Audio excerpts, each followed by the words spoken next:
well understand, the Church of Electric Scientology just recalled every cyber urinal manufactured from 13 November last year to April the 4th this year. That would be the first 20 and a bit weeks of production. This recall actually provides a rare glimpse into just how terrible cyber urinal production volume has really been, and how big a hole Electric Jesus has dug for Tesla in his relentless pursuit of producing this vehicular abomination.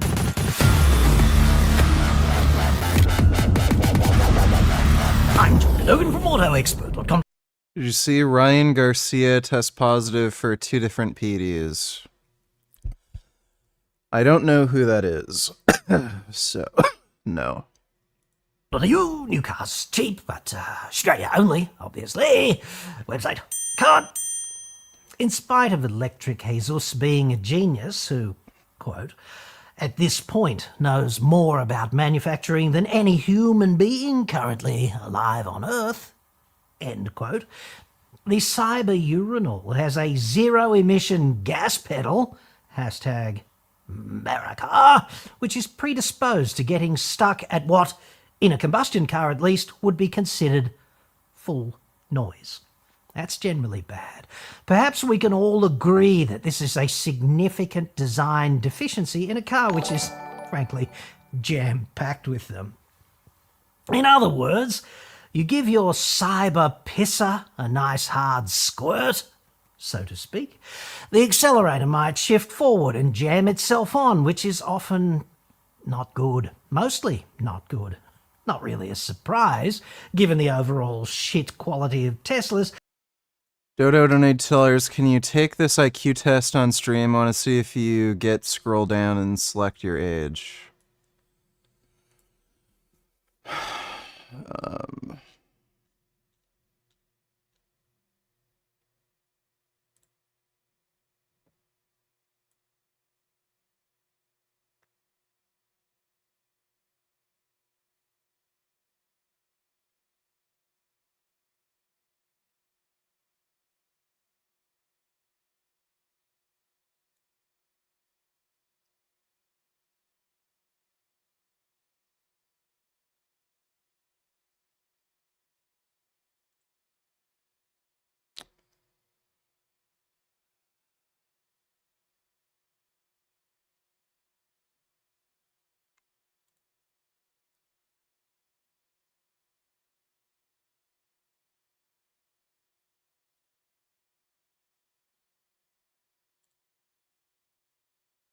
The fuck is this?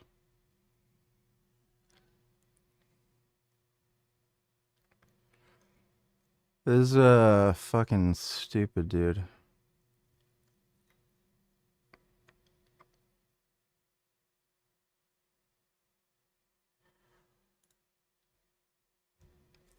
This isn't an IQ test. This is just fucking stupid.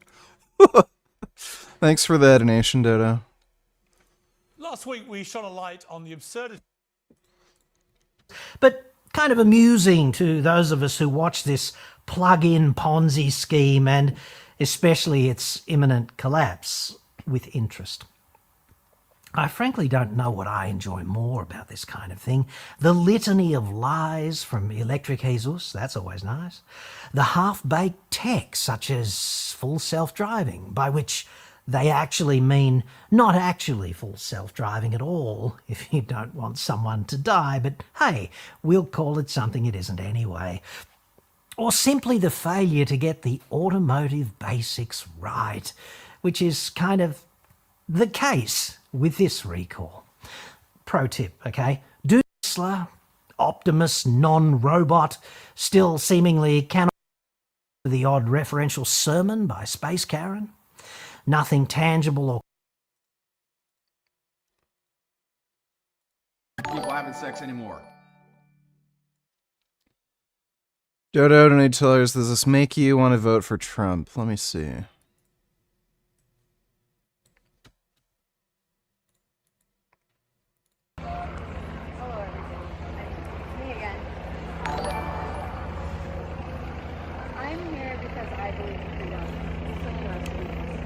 guys not? Sorry. I come from a place that Not what? never been a good location. So I'm sorry for the last 75 years. Sure. My family doesn't feel like my home.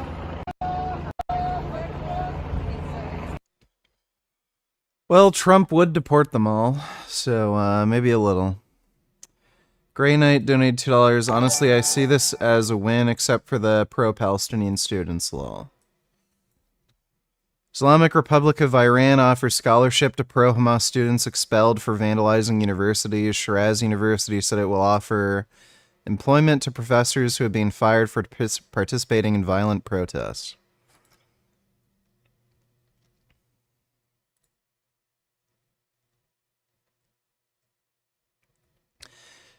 Yeah, that's, sure, go to Iran. Send them all to Iran. Thanks for the donation, Grey Knight. Dodo donated $2. What is the shape of the universe? It's probably, you know, like round, like a basketball, if I had to guess. Thanks for the donation, Dodo. A new Scientific American article reports that 44% of young men and 74% of women have zero sex. That number's doubled in the last 10 years. So I have a crazy theory that's going to piss a lot of people off on why this is. So here's my theory. The modern processed food system has so bloated men and women's faces. How are you feeling? New Frank vids to watch. I'm feeling kind of... Let me see. Frank Tufano. It appears as though there is a new Frank vid where looks like he got a flat tire. That's interesting. We'll watch that next. Thanks for the donation, James. And bodies that they're no longer sexually attractive to other people. So the pool of people we find hot enough that I want to have sex with has shrunk in most countries. It's now too small for everybody to be able to find a partner. Modern food has made most humans the least attractive version of themselves. We're pushing way too many calories into way too small of bodies. We're feeding, like we're cows. Too many high glycemic carbs. I don't know if that theory really pans out.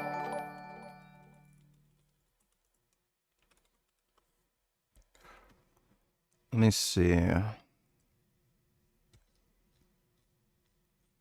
NHS.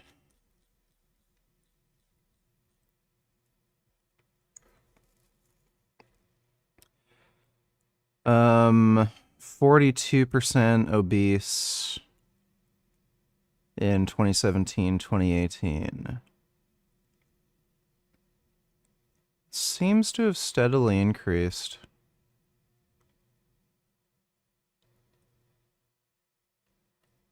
Yeah, it's like, it's up by roughly 5%. Or, yeah, it's up by roughly like 5-7% over the last decade. I don't know if that really accounts for the reduction in sexual activity. Dodo donated $2. Let me see. You will not be seeing any lab-grown meat on grills in Florida. Governor DeSantis made that official today, signing a bill that bans the manufacture and sale of cultivated meats. Fox 13's Aaron Mesmer has more on this new law. This mouth-watering sizzle and sear is more science to stomach than farm to table, and that's why it won't be happening in Florida. Take your fake lab-grown meat elsewhere. We're not doing that in the state of Florida. That's the message behind the bill Governor DeSantis signed Wednesday. It takes... Well, he got paid from the beef checkoff. Takes aim at meat grown by scientists in a lab, making it a crime to manufacture or sell cultivated meat in Florida. What they want to say is this is the same as raising cattle and doing it naturally, then there's no reason that you have this industry. So it is designed to represent a threat to agriculture as we know it. Yeah, there you go. He was paid by beef checkoff. And supporters say the new law offers protections to Florida's cattle industry. It's never been more important than today to protect Florida's farmers and ranchers, and that's what this legislation does. But opponents say concerns about lab... Yeah, I don't think that is constitutional.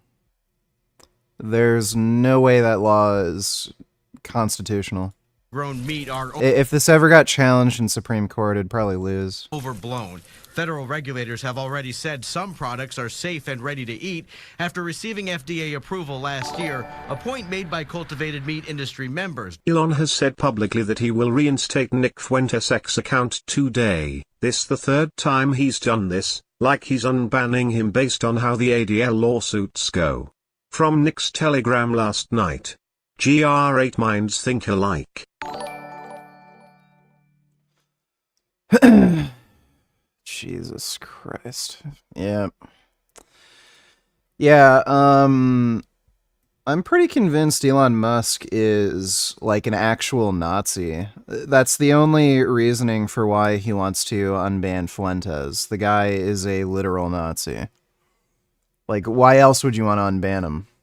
Thanks for the donation, Caleb. Unfortunately, these laws are being written by people who don't really understand medical care, and so they're affecting a larger swath of the population than what they're meant to be affecting. So we're seeing patients who have highly desired pregnancies that are incompatible with life, that are unable to access the care they need. This is really going to disproportionately affect people of color, people of low socioeconomic status. Well, that was a woman's reproductive health specialist in Florida, speaking ahead of a strict new abortion law championed by Conservative Governor Ron DeSantis, which came into effect today. The third most populous state in the US is now prohibiting abortion after just 6 weeks, a time when most women wouldn't even know they were pregnant. It replaces Florida's previous 15-week ban, which had made it one of the last states in the southern US to still allow a procedure at such a late stage. Let's talk through this with DW's Washington Bureau Chief, Ines Pohl. Welcome, Ines. Tell us more about what today's changes will mean and why they'll be felt well beyond Florida. So this will have a significant impact on women seeking abortions, as many may not even have realized that they are pregnant at this procedure. So this law will not only affect residents of Florida. Time magazine, he said, it's irrelevant whether I'm comfortable or not. It's totally irrelevant because the states are going to make those decisions. So, Ines Pohl. Give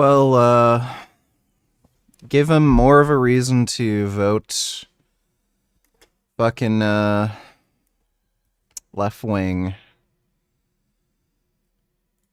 Let's see. Dodo donated $2. Stephen Hawking and Einstein think that the universe has no edge like the surface of the Earth, so if it has no edge and you can traverse space infinitely, then it can't be a ball.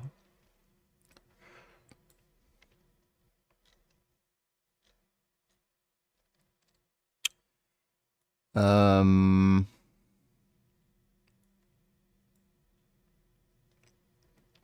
mean, if it's going out infinitely in all directions, it would, I guess, technically have no shape.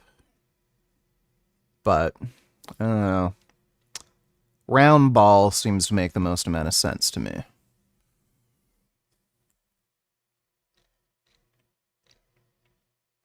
I don't know if the universe is infinite.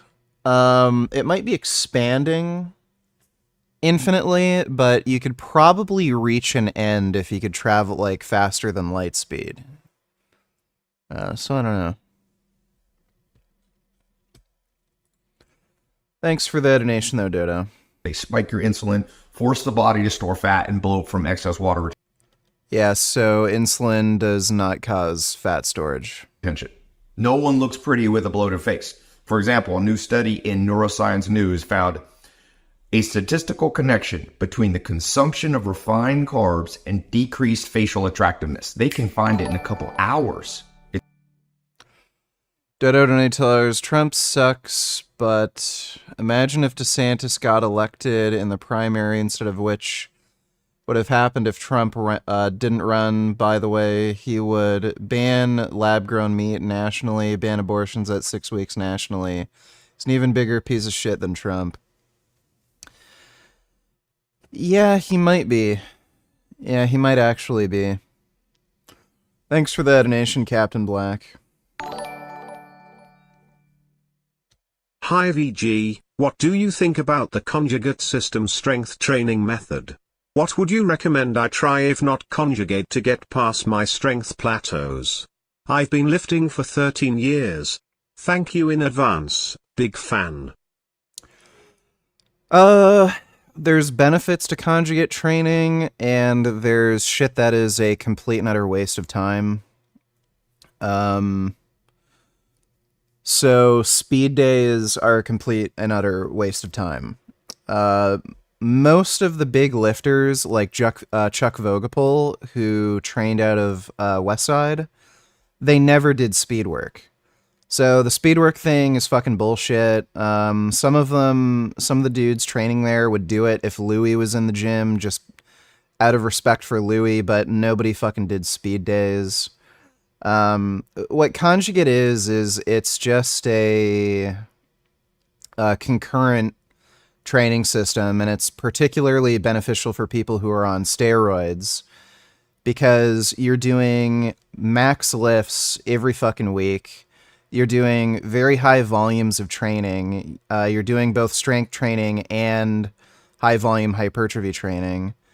And you're also training relatively frequently. So might not be the best system for a natural lifter. Like, again, the system was developed for fucking dudes who are into powerlifting, who are on steroids. So I think doing more...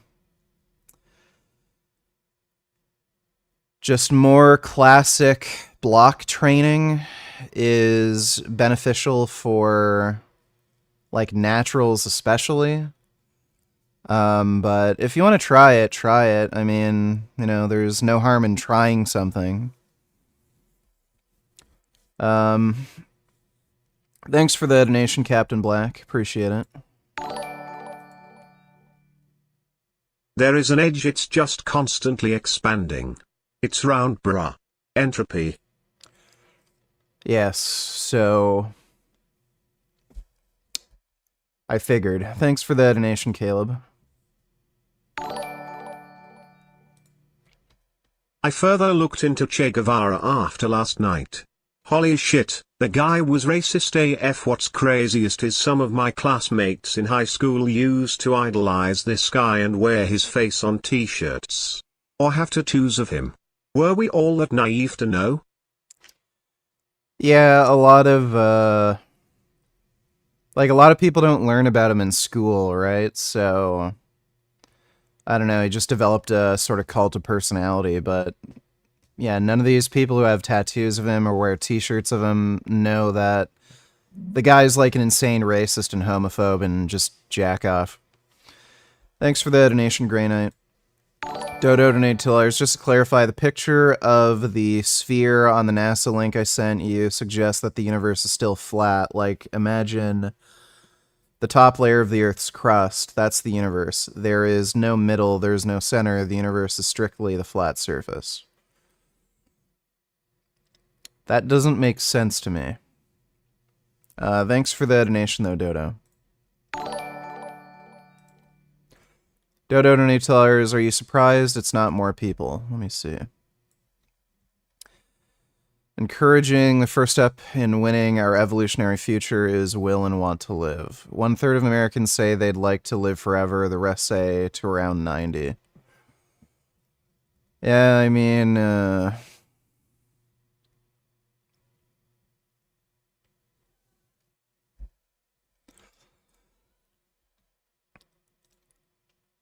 aging sucks. So a lot of people who get to that age say they're about done with living because their body's crapping out on them.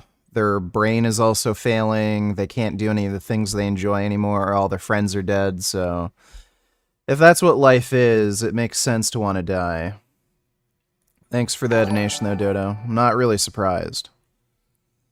Aaron P. donated $2. I need 130 more subscribers to be monetized. Are you still doing $5 drawing? Gig is my Gigliardo. Yes, I'm still doing $5 drawing requests. Thanks for the donation, Aaron. I'm sure you'll get there. It's crazy. So, we aren't finding enough people attractive enough, except in a few remaining countries. I'll explain in a second. So now you throw in a world of free porn and a few extremely attractive models on social media being pushed continually on your algorithm, and it's getting worse. Yeah, so I think it's purely economics. Obesity might explain some of this. So, like, if you're a very obese, unattractive person, you're not going to have many sexual opportunities, but this is mostly an economics issue. Young people aren't making fucking money. All the wealth is going straight to the top, to the billionaires. Rent is extremely expensive. It's impossible to buy a home. So you're just having a lot of young people who have no money, they can't go out, they, can't buy things, they don't have a car, they can't afford a rent, they're staying at home with their parents, and, like, if that's your situation, again, your sexual prospects are very minimal, so. Dodo donated $2. Entropy isn't a force, and it doesn't expand the universe. Dark energy is what causes the universe to expand, and the flat ball-shaped universe makes sense because it can still expand. Ball gets bigger, essentially, and you can traverse infinitely.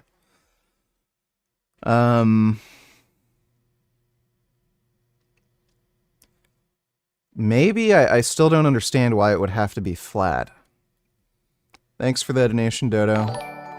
Dodo donated $2. Go back to this image. You see the sphere. You're just looking at the surface, and the surface is all there is. There's no universe in the middle there, just like in the other models. Yeah, I understand, but... I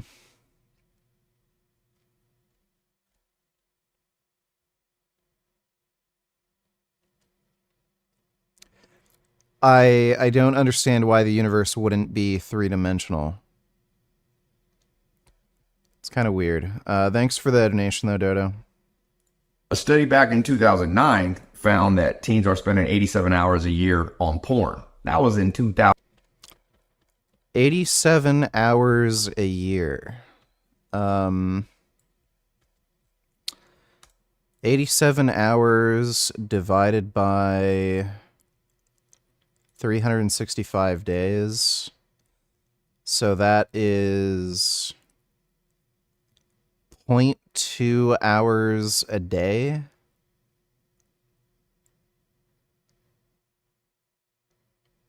So what would that... Hour is 60 minutes, so...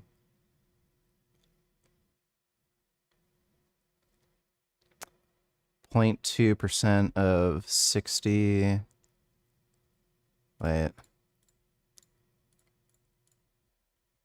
So that's 13 minutes or 14 minutes a day on average. That's not that much. Like, yeah, so that's not much at all. 2009. Imagine what it is now. So the standard of what's beautiful is going up. We see the most beautiful faces. Yeah, so he's basically saying watching porn for 14 minutes is ruining your life. Like, that's hard for me to believe. Push continually.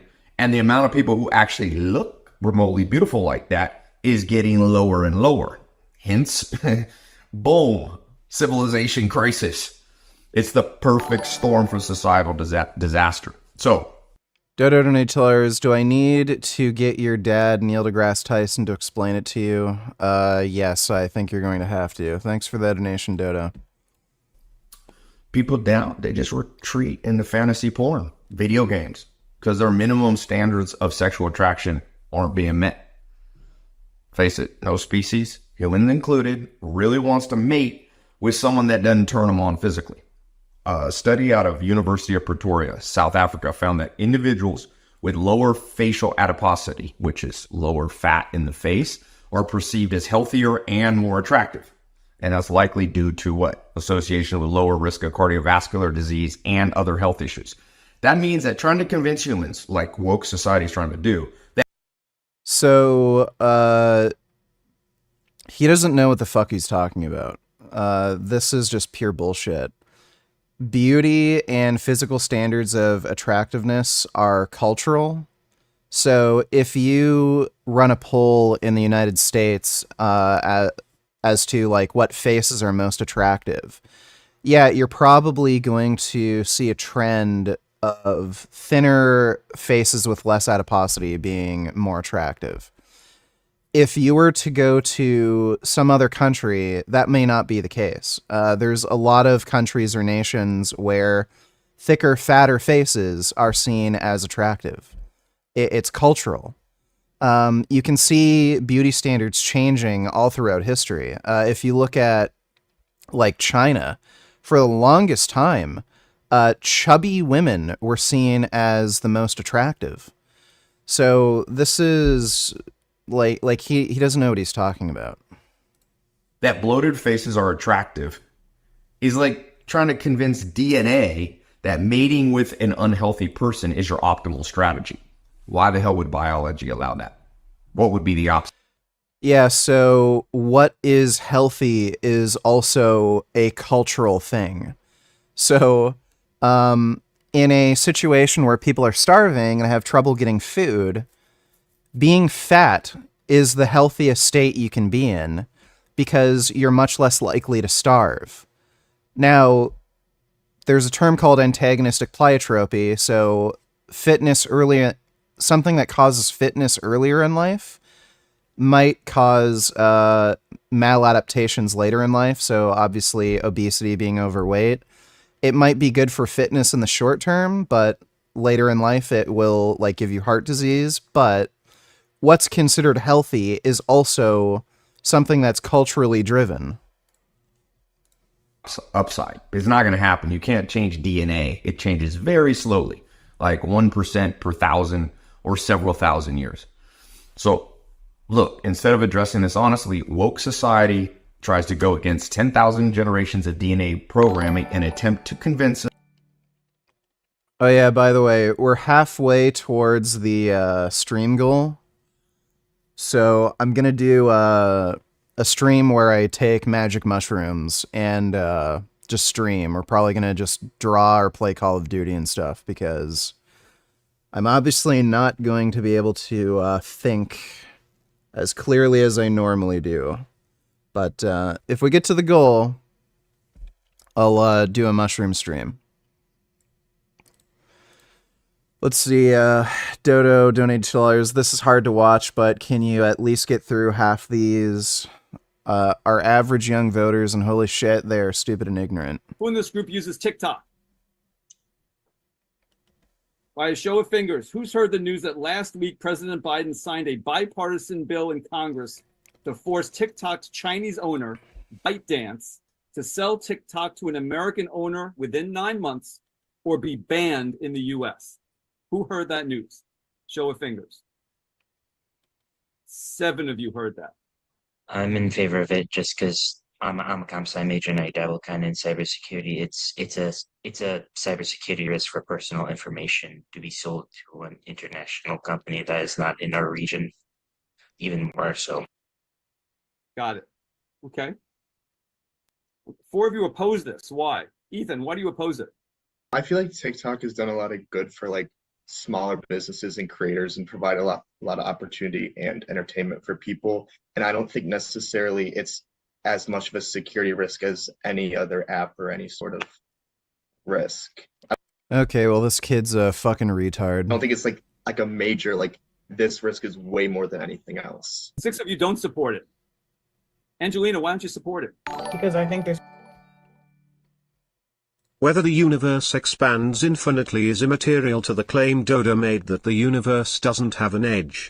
The entropy change of the universe can be calculated, implying it is not statistically infinite, it is a closed or isolated system.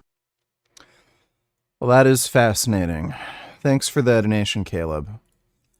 Dodo donated $2. If there was a vaccine or pill to basically let someone live forever and never get a disease or illness or age, Republicans would be against it and say it goes against human DNA, and they'd also probably say it's Bill Gates, mind control, and anti-Christian. I can guarantee you they would say that, and then they'd just go to Canada to get the treatment for themselves. That's just how it usually goes. Thanks for the donation, Dodo. There's bigger issues that we have to focus on, for one, and two, it's not really affecting anybody. Like for me, that's where I get a lot of my news. That's where I get a lot of stuff that's informed. And while it might not be all accurate, it might be strewed to one side or not, I still get it still brought to my attention.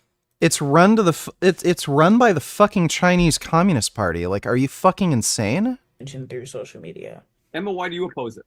I know the creator of, or the president or CEO of TikTok has pledged that that app is a safe space for creativity, for smaller business. It's also, I just believe, like TikTok, like Ethan said, isn't as big of a risk as any other social media out there. Hold on a second. Allow me to play devil's advocate with you for a second. So, the Chinese Communist Party has access to a huge amount of data for more than 100 million Americans through TikTok. That doesn't worry you as a security risk to the United States? Not necessarily, because I don't know what the United States is doing with our. Yes, knowing exactly where the fucking nuclear launch sites are is not a security risk to the fucking United States. Dude, kids are so fucking stupid. Holy shit. They might want to increase the minimum voting age if, like... Holy fuck. I can't believe this. Yeah, the Chinese Communist Party having access to every fucking American's phone. That's not a security risk. Dodo donated $2. They didn't claim the universe is infinite. I said it can be transversed infinitely. Like, you may be able to go in one direction and end up at your starting point. Which mushrooms are you going to take? Penis envy? When are you going to play the board game? Well, we didn't meet the goal for the board game, so I don't think the board game's going to happen anytime soon. But yeah, the plan is to take penis envy mushrooms, and I'm going to take a high dose. Oh. Thanks for the donation, Dodo. Our own data as well. I just feel like I have no idea what goes on behind the scenes, so I can't say I'm 100% certain. Dude, these fucking kids are going to ruin the country. They're going to take away all your fucking guns. They're going to empower the fucking police. They're going to cause huge national security threats, like allowing China to spy on fucking American citizens. They're not going to support foreign wars that are necessary, like going to war with Russia or Iran.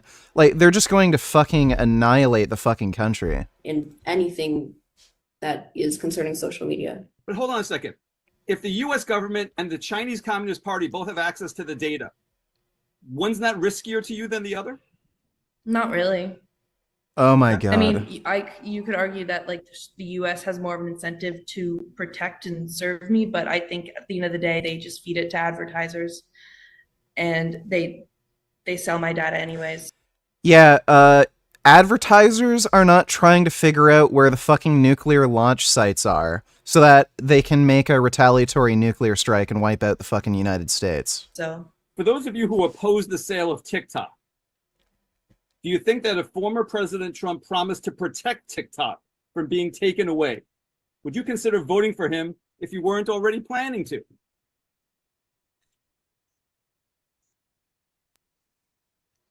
Wow, so 3 of you would vote for Trump if Trump stood up and said, I'm going to protect TikTok.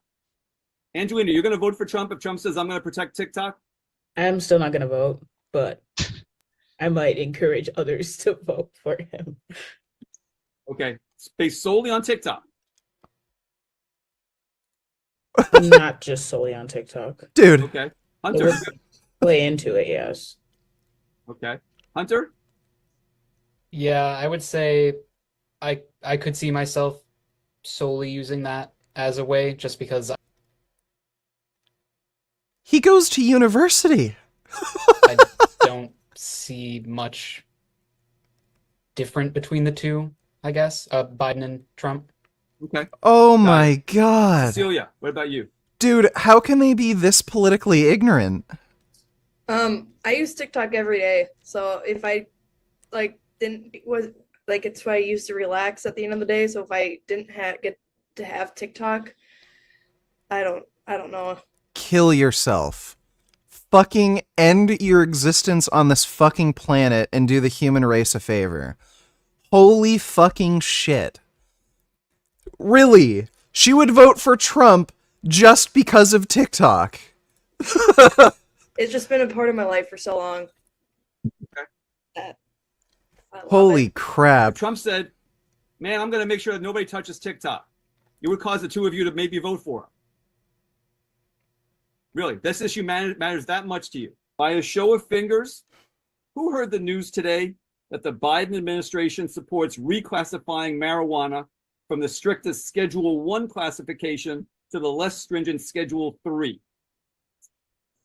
Who heard that news today? Anybody hear that? That was today? Today, announced this afternoon. Wow. Okay, based upon what I described, who supports this move? All 8 of you. Angelina, why do you support it? Everything is a choice, and people know what they're getting into with the medications that they're on and the different drugs that are out there. And they're all adults normally, legally, so they can make informed decisions based on their knowledge. Anybody have a different reason why you support it? Cooper. I think having marijuana as a class 1 drug and looking at the other drugs within that class, like there's a wide disparity between like marijuana and heroin. So I think lowering that class and again, like giving the people the right to use that in a medical sense makes a lot of sense. Ryan, why do you support it? Similar to Cooper, I don't think that it's on the same level as heroin. Like, I think it's, if people want to use something like marijuana, which has... Impression. Do your most infamous impression of a country, redneck, God-fearing, bear-dranken, conservatard that grew up in the boonies of Louisiana, talking about how he wanna get up in Michaela Peterson panties, but can't, because her dad. Let me see. Where did my fucking son go? God damn it. Let me just go grab my sunglasses. Give me a second.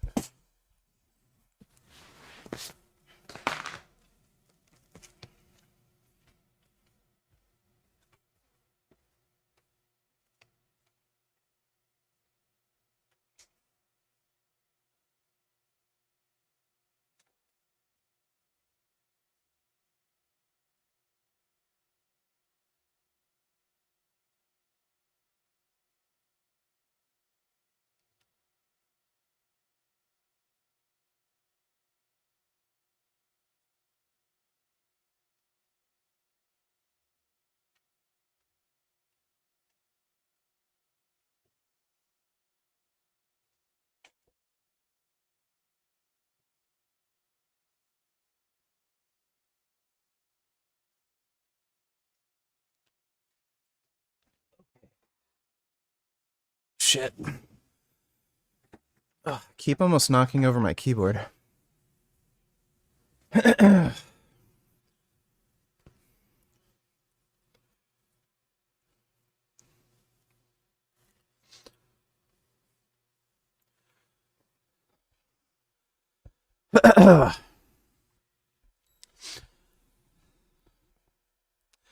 All right.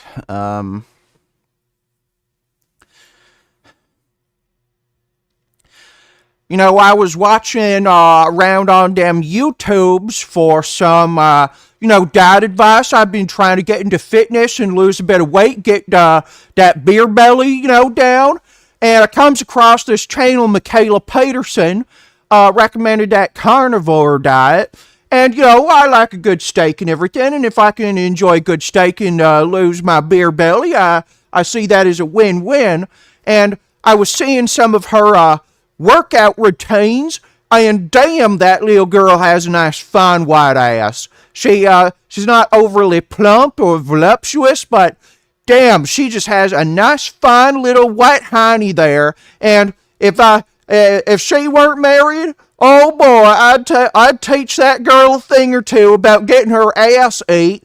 Now, of course, she's a nice, fine Christian woman with a very fine father. Definitely respect that Jordan Peterson fella. He definitely raised her right. She's only had 2 husbands, only gotten divorced once because her first husband was some little cuck pussy who won't making enough money for her. So I understand that. I understand why you'd have to break them marital vows for that.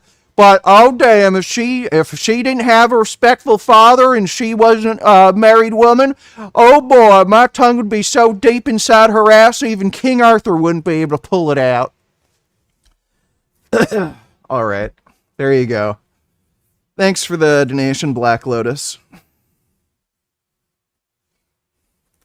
A lot less effects than heroin to the human body. I think they should be allowed just to use it without being fear of being criminalized. So how many of you give him credit? All 8 of you do. Okay. For how many of you is this a voting issue?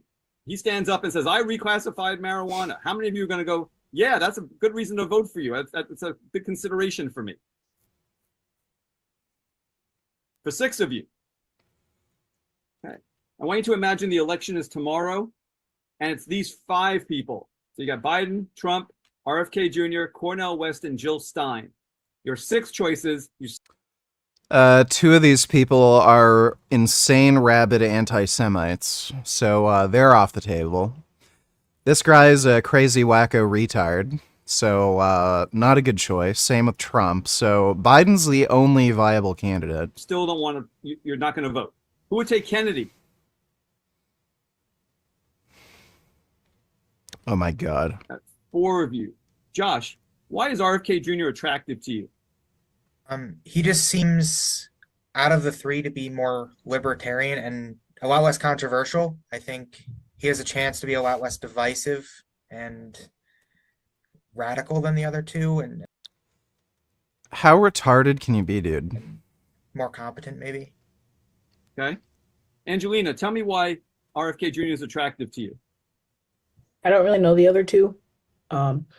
Also, Joe Biden and Trump also both have chances already, and they're not doing so hot. So,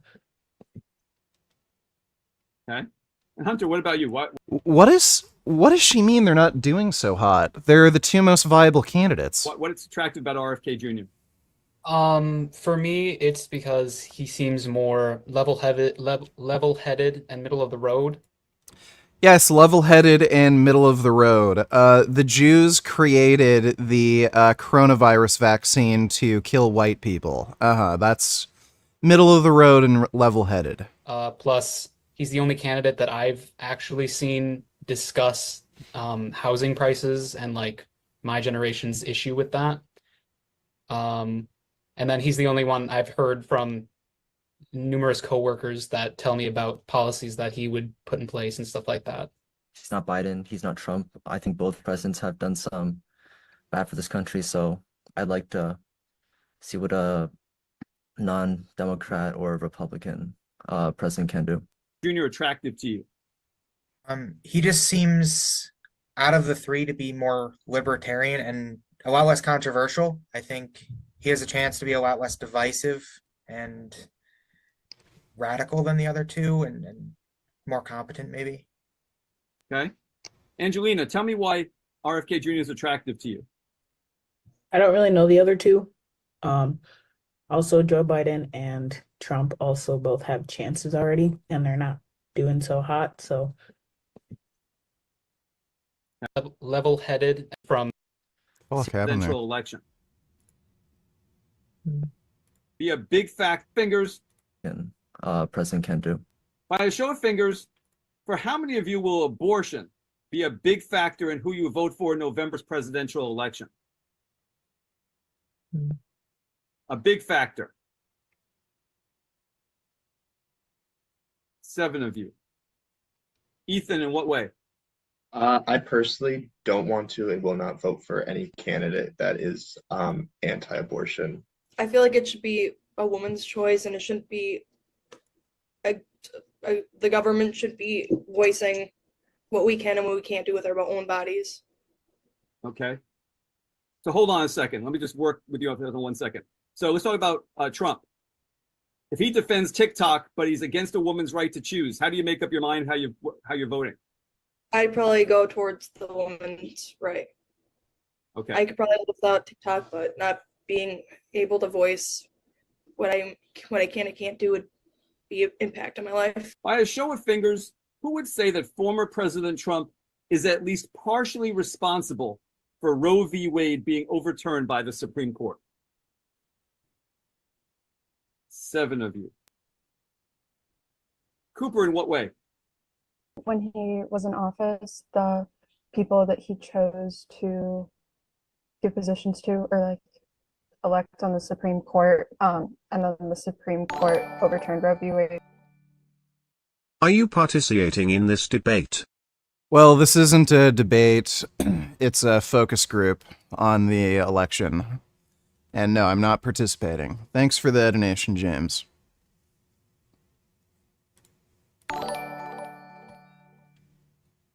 Svaryu is legitimately furious that Will is eating a Japanese sweet potato along with his 3 eggs and salmon. Imagine being this nuts. I am shocked this guy has not been arrested yet. Conscious about it, but for the most part, like every single day, all day. It's most likely because you have a destroyed gut. That's where most of the skin problems come from. And you're not gonna heal your gut problems by eating rice and beans, which literally animal fat. It's not kind of being hungry all the time, which is pretty interesting. Well, it's actually funny now that you only align with racist supremacist Zionism, which only 45% of Jews agree with, and your defense of it is equal to Christian evangelicals. You even pretend that being anti-Zionism is anti-Semitism. You're so right-wing, lol. You're wrong. 45% of Jews do not agree. It's not only 45% of Jews that agree with Zionism. So if you ask any fucking Jew if they support a 2-state solution, they're gonna say yes. So what do you think Zionism is, you retard? If they support a 2-state solution where they think Israel should be its own country and fucking Palestine should have their own country, well, that's fucking the definition of Zionism, dumbass.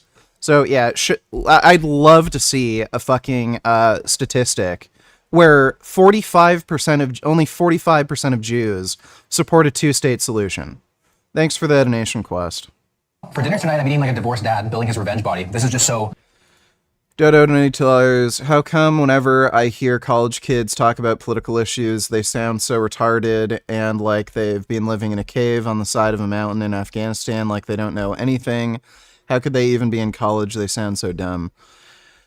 I don't know if you can blame TikTok, but clearly the sources of information they rely on are incredibly biased, and they don't even seem particularly politically motivated. Like, they're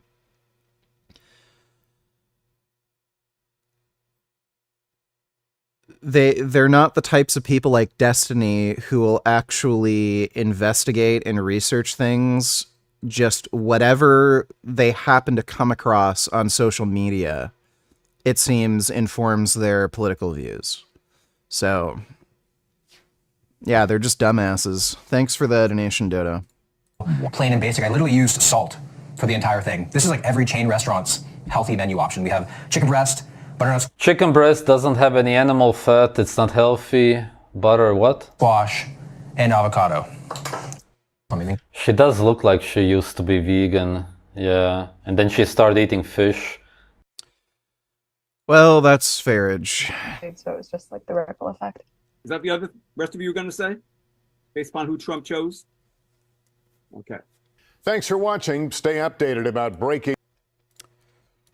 Us that are conscious minds, it tries to go in and say unhealthy bodies are magically attractive, but they aren't, and no amount of propaganda is going to alter our unconscious desires. This goes back to Freud. So, if you believe in Freud.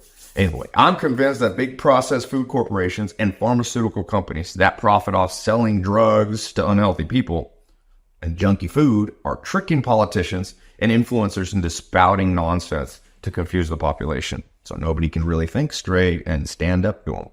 The food system's to blame. So is a lack of willpower and logical thinking by the average person. But a few places in the world have figured this out and come up with a solution. We got to learn from them.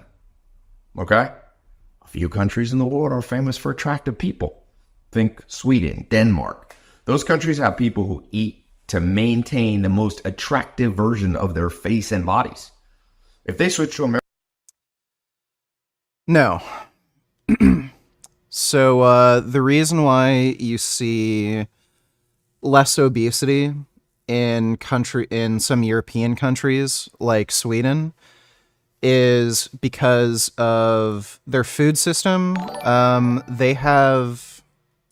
What is your pain on the land back movement for indigenous people? Personally, I don't think it's realistic. Because you can't just simply hand over land. Yeah, I don't really have a strong opinion on this, but I don't know how you can grant indigenous people land back. Because most of that land has been heavily developed, so... Yeah, I don't see that as being realistic. Thanks for the donation that Will Mage. So, people in Europe have better food tastes.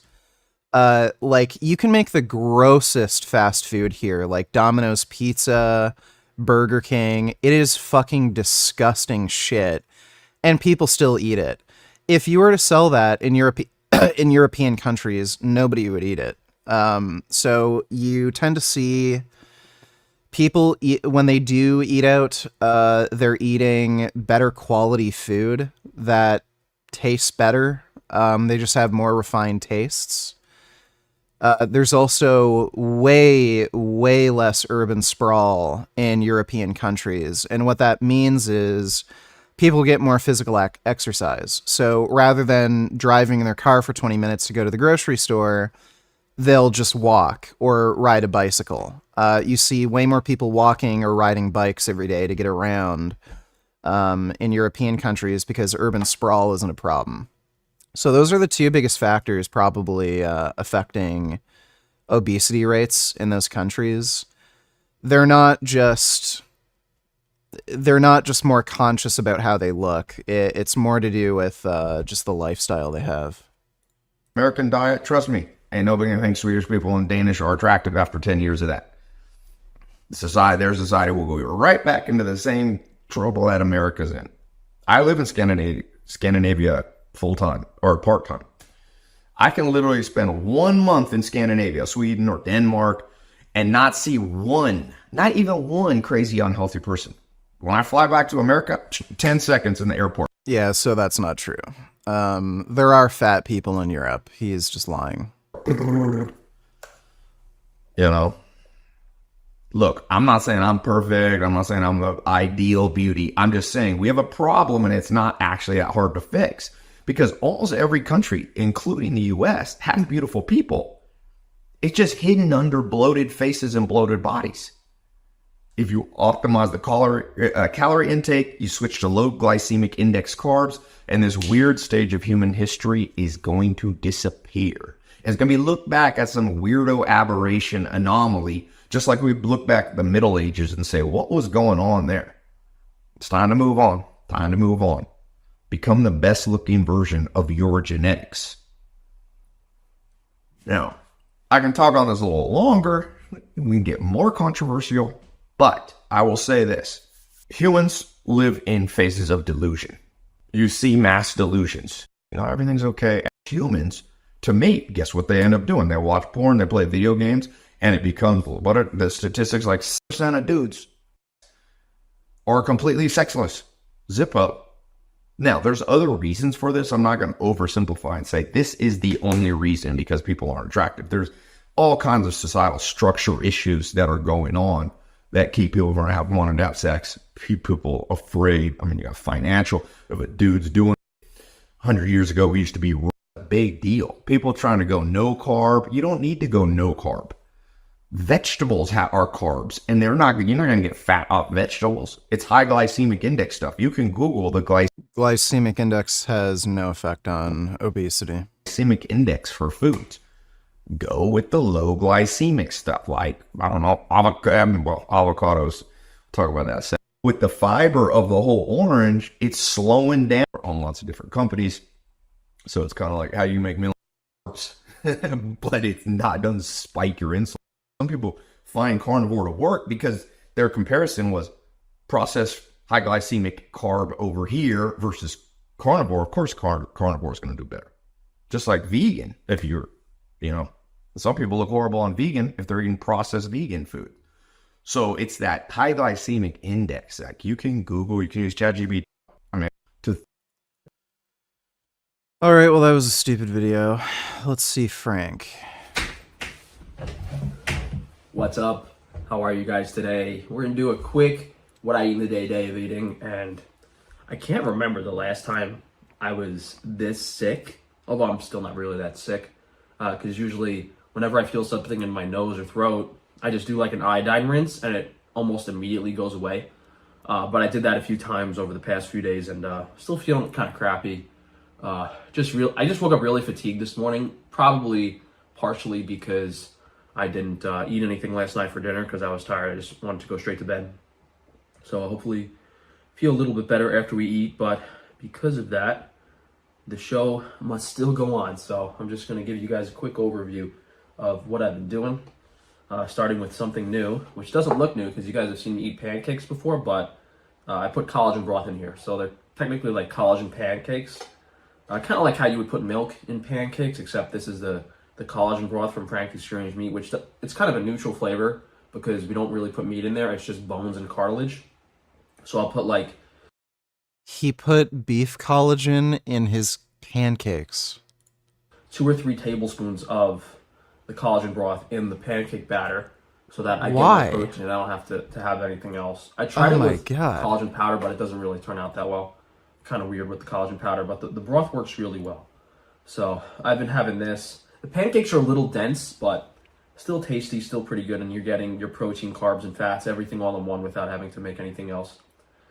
We got some water kefir grains and some water kefir, which are especially important for when you're sick to repopulate the good microbiome in both your stomach and your nasal cavity and everything. I forgot to bring home some apples, so we just have some organic raisins I had sitting in my cabinet. And then supplement-wise, we're doing vitamin D3, and then the usual vitamin B1, zinc, and molybdenum. Yo, donate $2. Is this the worst joke ever? Kid makes the most offensive vegan joke ever. Vegan and a vegetarian are jumping off a cliff to see who will hit the bottom first. Who wins? I don't know. Who wins? Society. We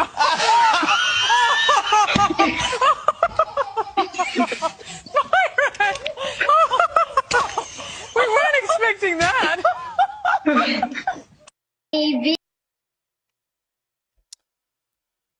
Whatever. Thanks for the donation, yo.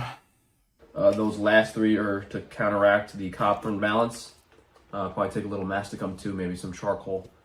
But the reason we're taking vitamin D is because we were taking a lot of magnesium to detox the copper, and magnesium is required to detox copper.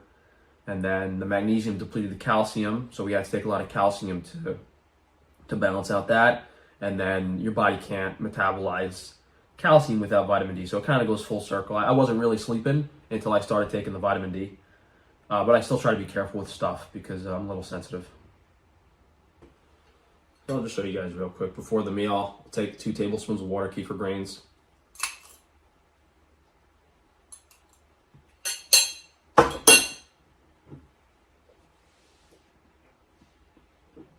So water kefir has around 30 billion CFU per cup, and the water kefir grains are just much more concentrated in probiotics, but it's like a volume thing because when you drink the liquid, it's dispersed throughout all the food in the digestive system. But if you're just having some kefir grains. If you have enough of them, like the stomach will churn and evenly distribute the kefir grains throughout the meal, but you know, you kind of have to eat so many of them.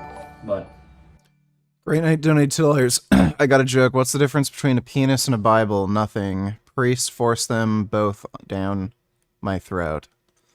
Yeah, I've kind of heard that one before. Thanks for the donation, Grey Knight. I'm just gonna have some maple syrup on my pancakes. We'll eat. Take the supplements about halfway through the meal. Finish off the meal with some mashed cumin charcoal and go down to work. Even though I want to lay down. Holy crap! Yeah, it's just that like fatigue you get when. Dodo Tellers, what is water kefir? I don't know. It's some probiotic thing. It's sounds just gross and stupid. Thanks for the donation, Dodo. Appreciate it. You like get up out of bed, and you think you're gonna feel better, but you just want to go lay back down.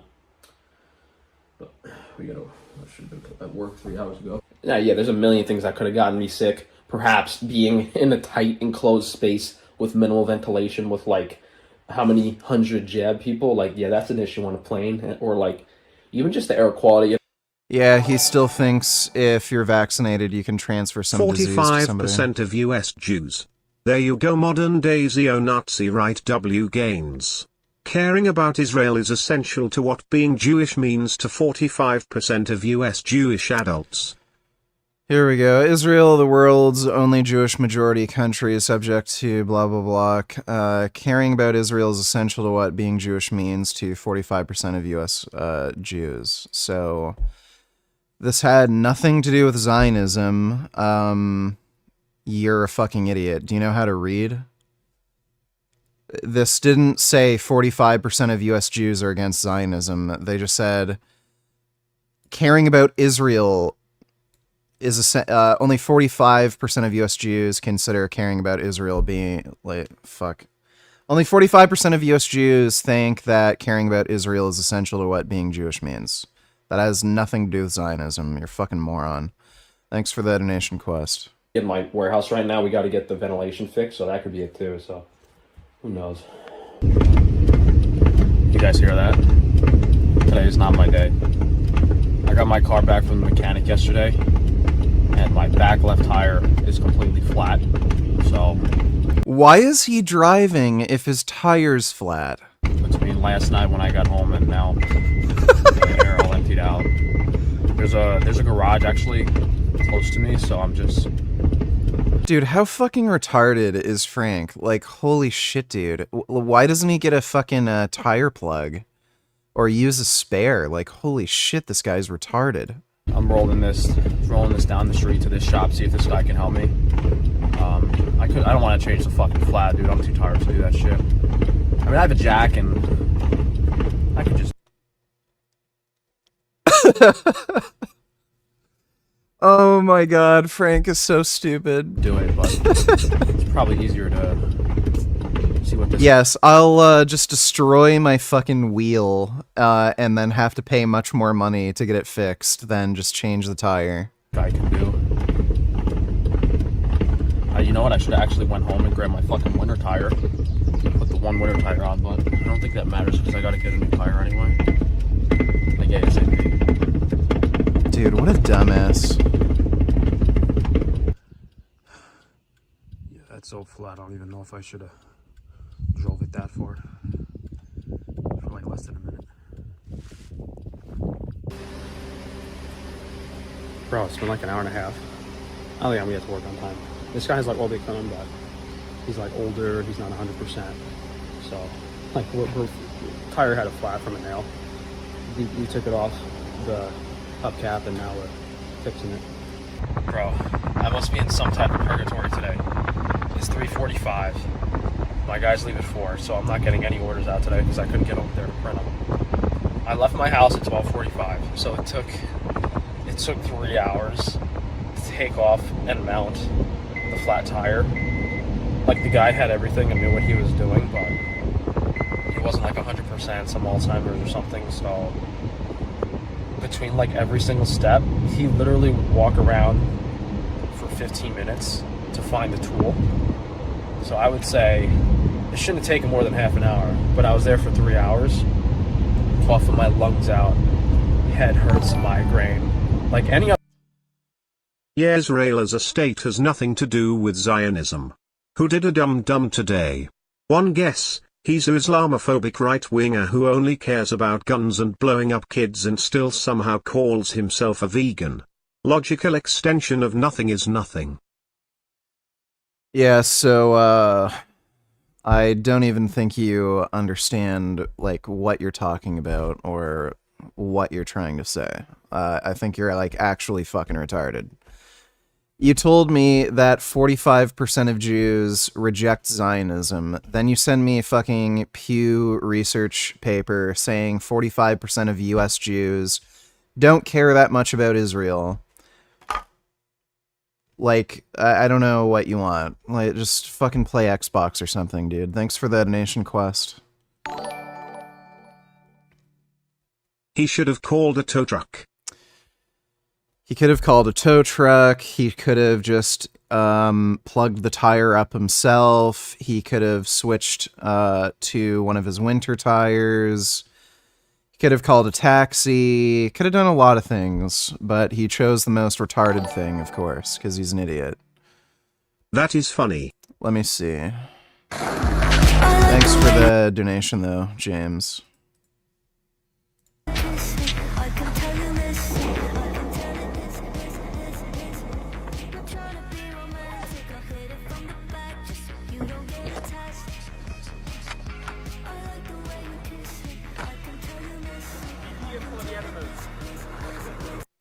I suppose. Thanks for the donation, Zucker and Sil.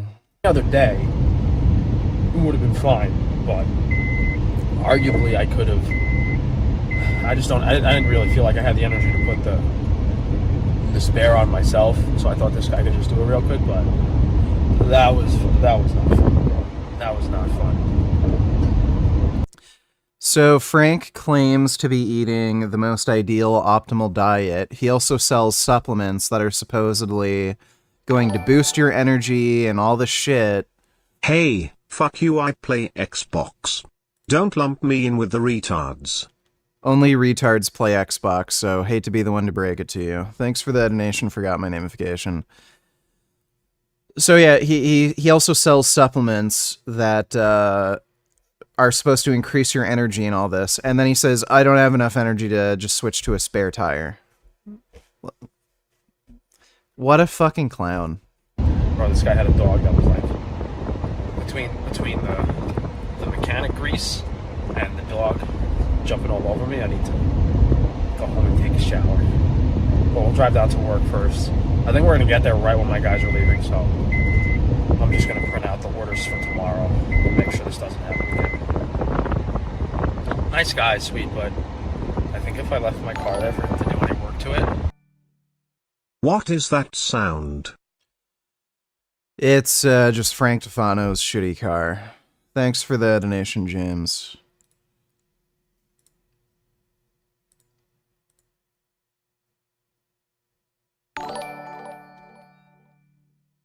Fuck you. Okay, well thank you. Forgot my namification. Appreciate the donation. Probably get it back in about a week. Holy shit. God help me. I wanted 20, I gave him 100. I would pay myself 100 not to have to deal with that. I'm actually fucking dying, bro. I'm dying. Oh my god. I honestly, it might really be like, they spray so much crap in the air in these northeastern high population states. I feel like I haven't been able to breathe unless I have like the AC on and all the filters running in my house. I feel like I can't even breathe the air. It's bad. But today, when like I have the other factors compounding it, I feel like dying. I don't think I've ever been sick in front of you guys before. What? He gets sick all the fucking time. He has made so many fucking videos talking about being sick.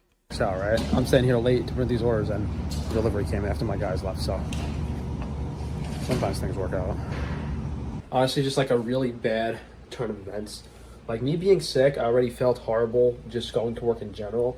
Yet having to sit in the heat for 3 hours, I only ate half of those pancakes and I had so much water kefir, which means the histamine content was high and there's like a lot of gut bacteria in my stomach that needs to get fed soon. But since, you know, it's 5 o'clock now and all I had was half of breakfast, I started like getting headaches and not feeling so good. So keep in mind, if you do have that much water kefir and water kefir brains for breakfast, you got to eat a big meal for breakfast, or just get home fast and eat lunch, which I wanted to do. I wanted to have some rice and steak, but you guys probably know, like sometimes when you get sick, you're like nauseous and you don't feel like eating. So we're just gonna do a liver detox smoothie in Fiji water for low mineral.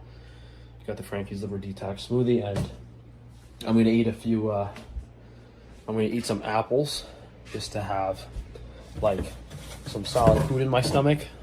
So I'll have some apples, we'll drink the smoothie, and I'll have some masticum and some B vitamins, and then lay down a few hours to feel better. All right, ladies and gentlemen, I'm still alive somehow. Yeah, again, I don't know. Last time I've ever been this sick. I did a few more iodine rinses, feel a little better. Headache went away for the most part. But we got a big bowl of udon noodles here with some roast beef.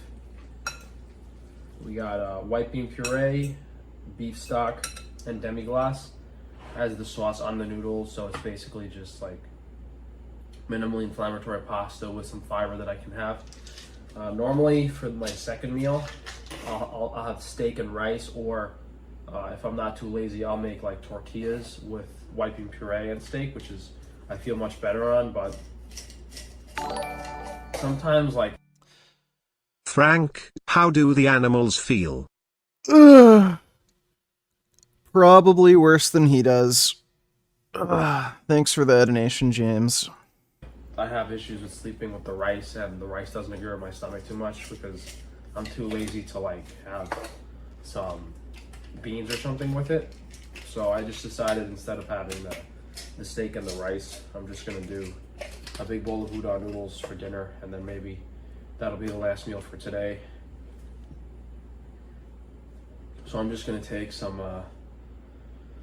masticum, molybdenum, zinc, and B1, all the typical things I've been taking for the copper toxicity. The water kefir depends on how I feel. Like since I overdid it for breakfast and we had a bad headache at lunchtime, I decided not to do it. So for dinner here, I'm not gonna do it again either.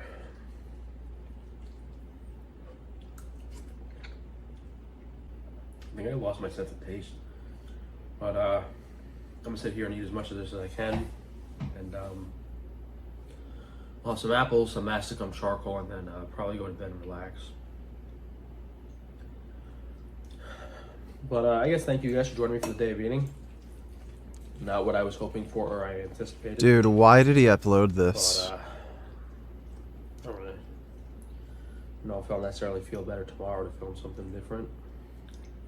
Back from lunch. What? Which is, on organ supplement stuff. And he wonders why he doesn't get any views on his YouTube channel. Like, dude, you filmed a video where you were sick, had a flat tire, and then you just go home and eat noodles. Like, what?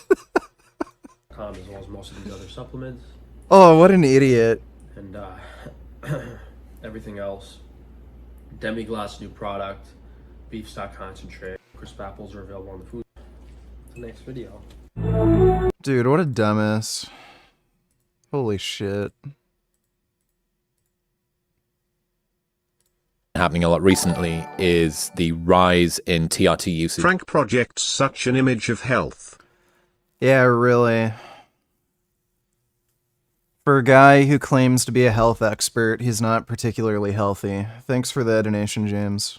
Among young men, maybe in part due to hoping to elevate their mood to improve the way that they feel. What's your opinion on what appear to be increasing numbers of young men using TRT? I'm greatly concerned by it, truthfully. I think it's, I think, again, a lot of men, I think, don't understand the risks of TRT. And while testosterone is a very safe therapeutic, I mean, if done correctly, it's as safe a hormone as there is. But, you know, if you're talking about a young guy who doesn't actually understand the impacts of testosterone on fertility, for example, later in life, doesn't understand what a physiologic dose is versus a super physiologic dose, and especially in the cases where guys have to get this stuff illegally, then you introduce a whole new layer of contamination and all sorts of things like that. So net, I'm a little concerned, maybe a lot concerned. I also think, you know, there are lots of clinics opening up that are kind of trying to circumvent some of these issues. And again, I think their motivation is to capitalize on an obvious interest, but they do so without, necessarily a nuanced approach to how to do this. Take me through the risks of TRT. What are they, high level?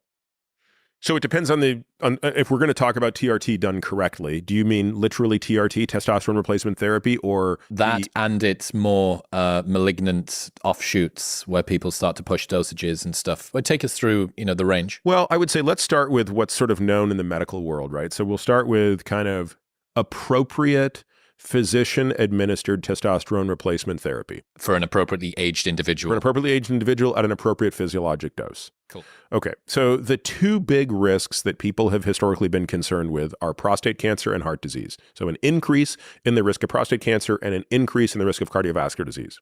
Both of these have been studied extensively, and I think we can make a very strong and compelling case that testosterone replacement therapy is not increasing the risk of prostate cancer at all, and it may in fact be decreasing the risk slightly. I've done an entire podcast, I think 2 podcasts on just that topic. That's how nuanced it is. But again, to give you just one example, when we have a guy who has Crandrew crate, Crandrew crate, Crandrew crate, Crandrew crate, Crandrew crate, Crandrew crate, Crandrew crate, Crandrew crate, Crandrew crate, Crandrew crate, Crandrew crate, Crandrew crate, come. Thank you for that, non-web. Excellent spam. Appreciate the donation. Undergone a prostatectomy for prostate cancer. He's had his prostate removed. We will still use testosterone replacement therapy in that guy. So think about that. You have a guy who had prostate cancer. You will still give him testosterone replacement therapy if it's warranted or indicated post-prostatectomy. Now, do you do it and shut your eyes and never look again? Of course not. You're still monitoring his PSA every 3 months, and you're going to look for any sign of recurrence. And if there is, in fact, a recurrence, you would immediately cease it, because what we do know is testosterone would feed prostate cancer. But the point I'm making is around initiation. Is there any evidence that testosterone replacement therapy initiates prostate cancer? The answer is no, there is not. And there is some evidence to the contrary. The cardiovascular disease question is a little bit more difficult, and the data are a little bit more muddled, but on balance, they come out in the direction of TRT does not increase the risk of cardiovascular disease.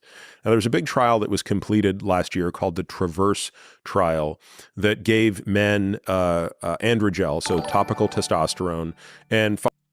Are we done with Frankie? Yeah, we're done with Frank. He doesn't have any other new videos. Thanks for the donation, James. Followed them for, I want to say 3 or 4 years, and there was no increase in the incidence of ASCVD, atherosclerotic cardiovascular disease. But there is, so at face value, that study was taken to mean, look, we have one more study, the biggest and best, that demonstrated no increase in the risk of cardiovascular disease with TRT. So the debate should be settled once and for all.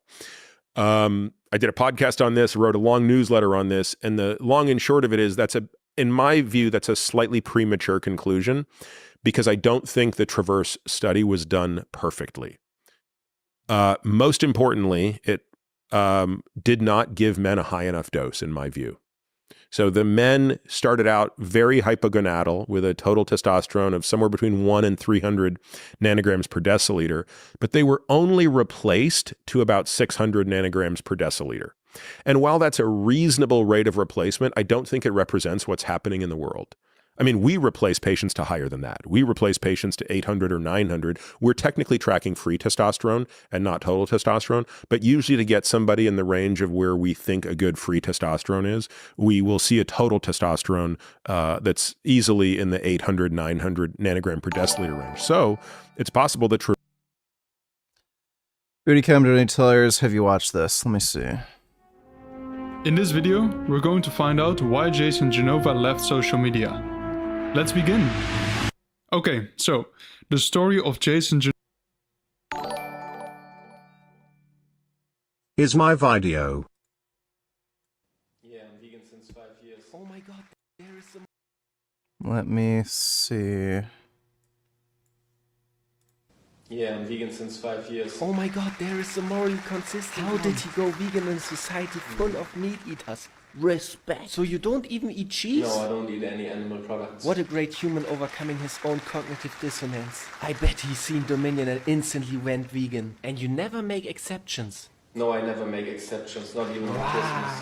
Wow, what a great human being. I can't believe we have the right to be in a room with you. We can really learn something from this dude. And you do this for your health? No, I'm vegan for the animals, not for health or climate reasons. Guys, we have a real There is still hope for the animals. More people should be like him. I bet he secretly watches Gary Yurovsky.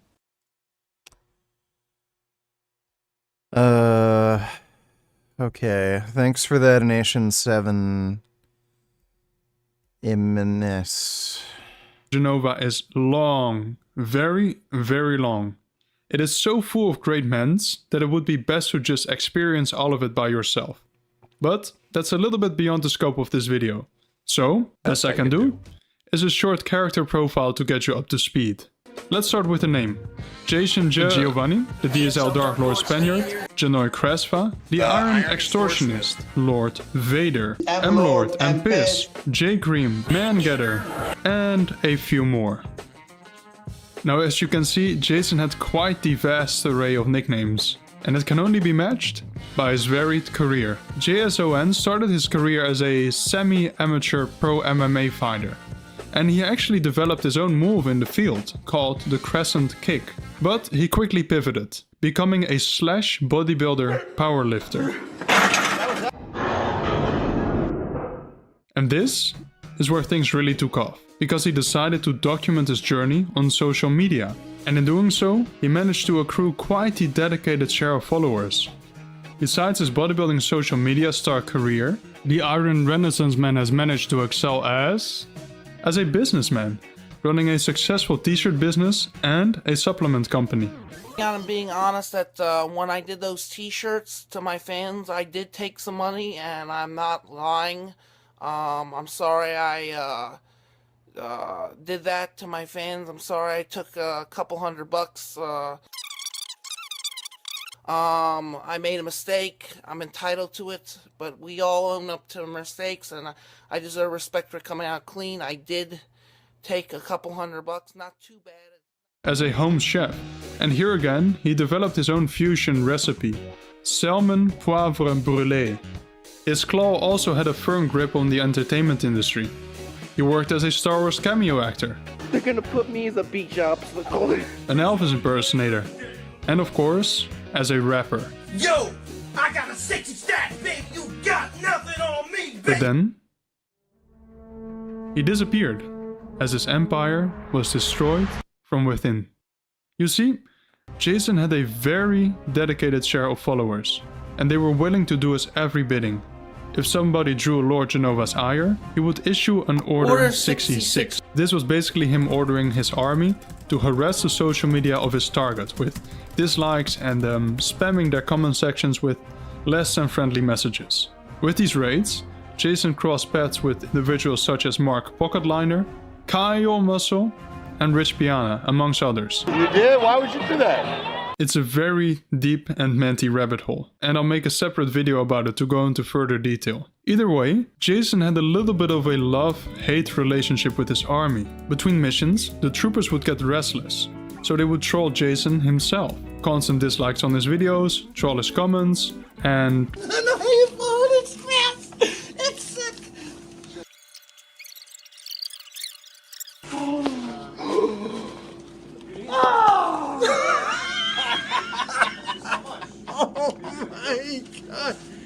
wait. You got chapstick?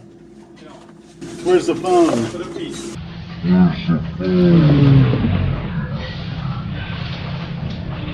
But Jason was honestly exceptionally thick-skinned and endured the harassment and trolling as time went on. Until 23rd of May 2020, M. Eloquence uploaded a video in which he detailed how the trolls went after his uncle. His uncle was the owner of a restaurant at the time, and this whole thing was basically a rogue Order 66, including trolling the Google reviews, digging up damaging information that I won't show here, and just a bunch of stuff to make life difficult for the uncle. Jason's uncle did not really appreciate the trolling, and he commanded Jason to stop it, which of course Jason was not able to do on his own. Things got out of control and the uncle involved other family members of the Genova family, and these were members that Jason depends upon. So they could leverage the influence to make Jason purge his social media. His YouTube and Instagram were deleted, and it seemed like the man was gone forever. In post-Fallout interviews, Jason has given a slightly different retelling of events.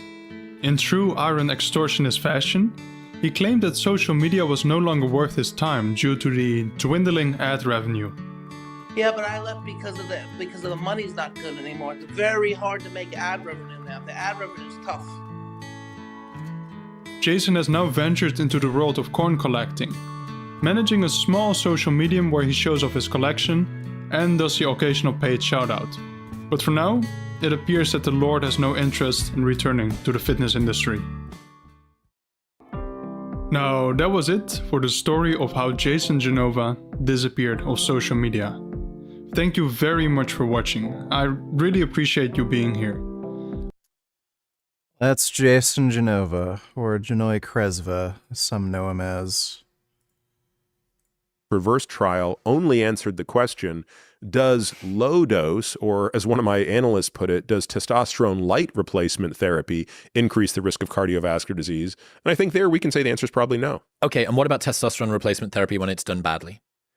Yeah, so I think if you even think about it in the medical setting, I think testosterone can be given to very superphysiologic levels, and I see patients getting superphysiologic levels all the time. They come into our practice, they've been treated at some T clinic, and they walk in with a free testosterone of 35 nanograms per deciliter, which is like twice what you would consider reasonable.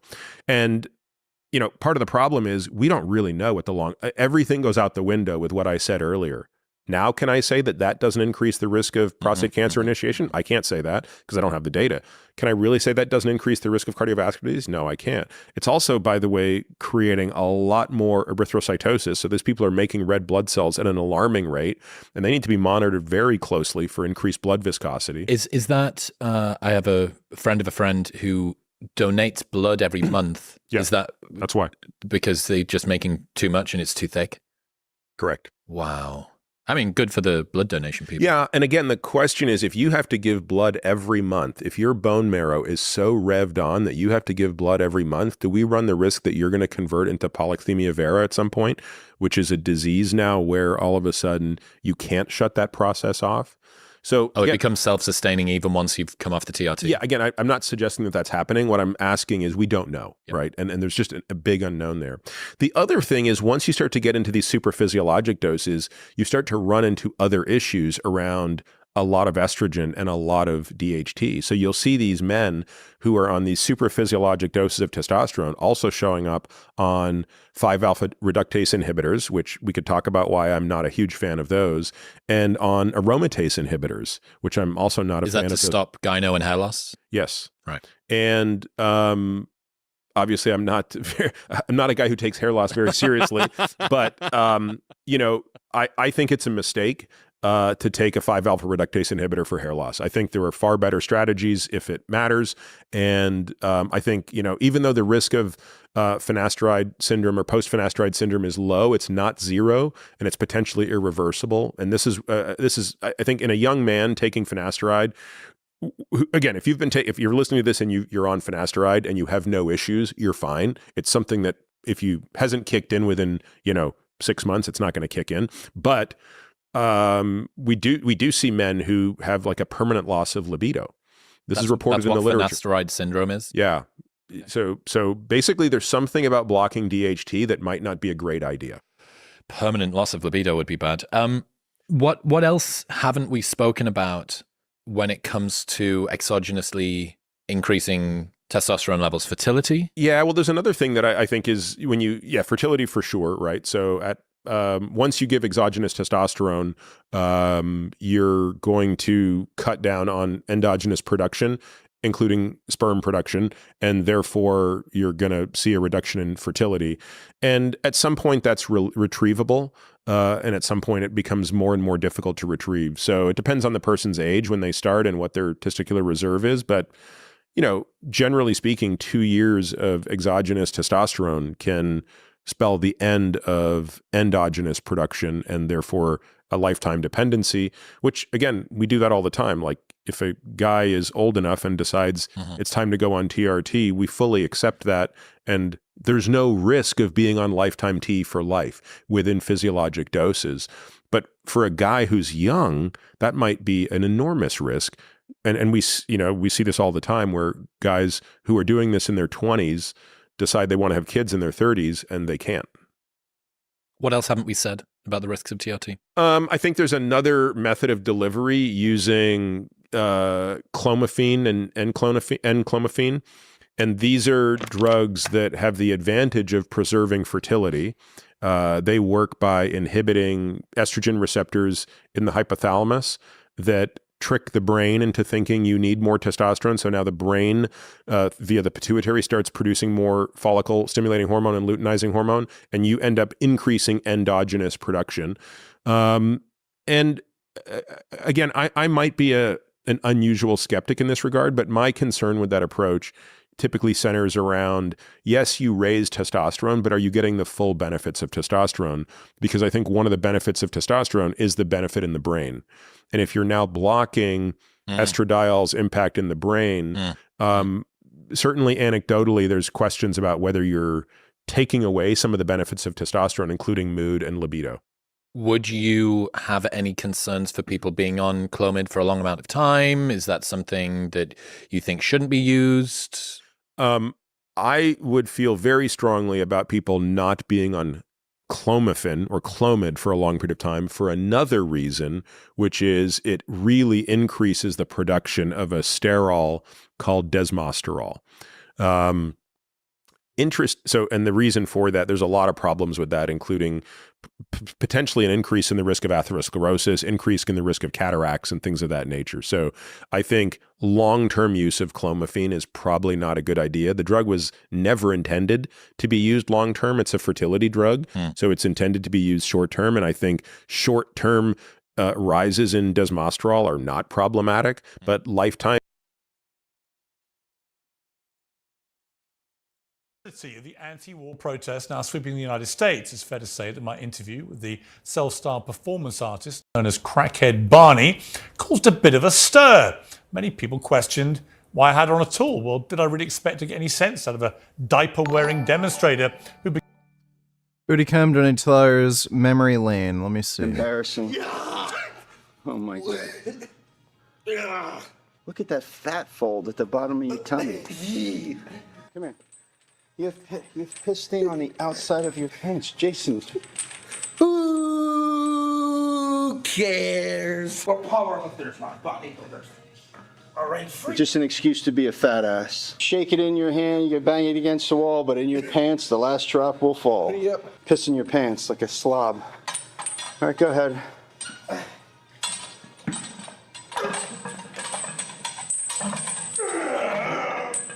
Awful. What a fucking horrible set that was. Woo! Don't give it too far. Ah! Look at that jiggly shit. Woo!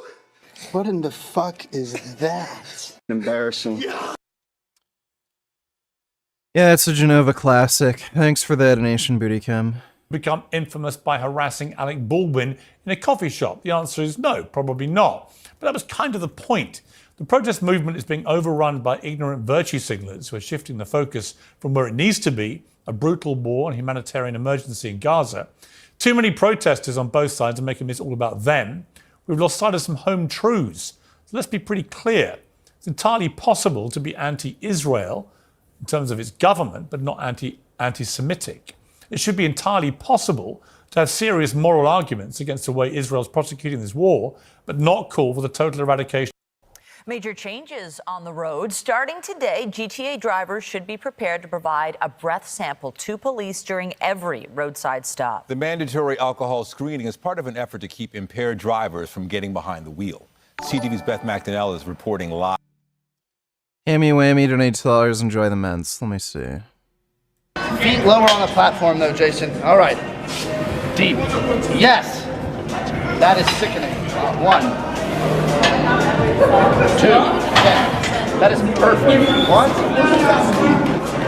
Notice how he prevents it from tapping. That's actually really good. He comes down and then slows down right at the bottom. Yes, never mind. I thought you meant like over here. I see everybody's reaction when they see how fucking freaky I am. Ian's set. Ian's a good set of form. He's doing it really nice and nice steps, nice form, clear range of motion. Dude, how is Ian McCarthy ever a thing? On those isolated compound movements. Let me see. Pretty sick. That for 10 to the floor. If I do 10, then I go 2. Yes.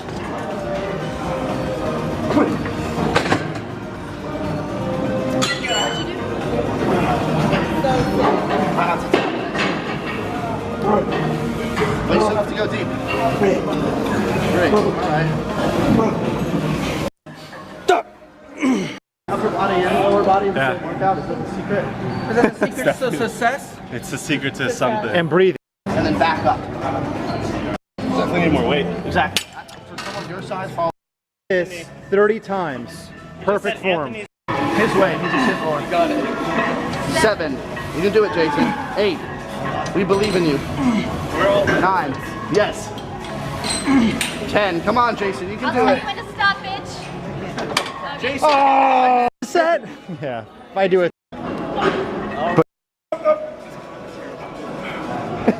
I always know when I get that perfect give shot. Let's go.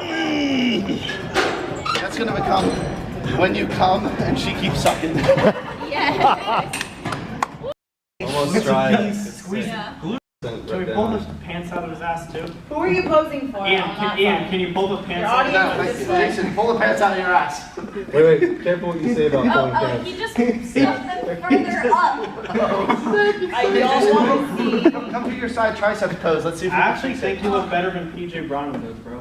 Yeah. Side triceps. That's side chest. No, face that way and do the side triceps. Ignore me, bro. Okay, let's see if we can Well, that's like a front rotate. tricep. Power down. That mobility of peace. Yeah, it's, so sick. this is anterior shoulder tilt. It's sick. Oh. Yeah, you need the lower lat, bro. Yes. Actually, not bad at all. If you could just get lean, I think your V-taper and leg sweep would actually be somewhat impressive. Definitely. Lats are definitely a weak point, though, but your back I think- overall is well muscled. Just D. Hindenburg. It'll be so Right. good. Your right trap is significantly larger than your left. I think it's an imbalance in his shoulders, yeah. One might guess. ZZ pose. Seasoning. Your delts do need to be bigger, yeah. You need 3D delts. Actually, very large. Rear delts, yeah. I think you gotta get the tan going. Look at his back in the mirror. Well, at least we have Your back looks really at least we have a red and green theme going for Christmas. Yeah. With the wall and the trunks. Audience behind us? No. It's unfortunate. Mary piss. Double bicep because This is par for the course for me, brother. I've been told that before. Yeah. Here, pose together. His upper body blows yours away, though.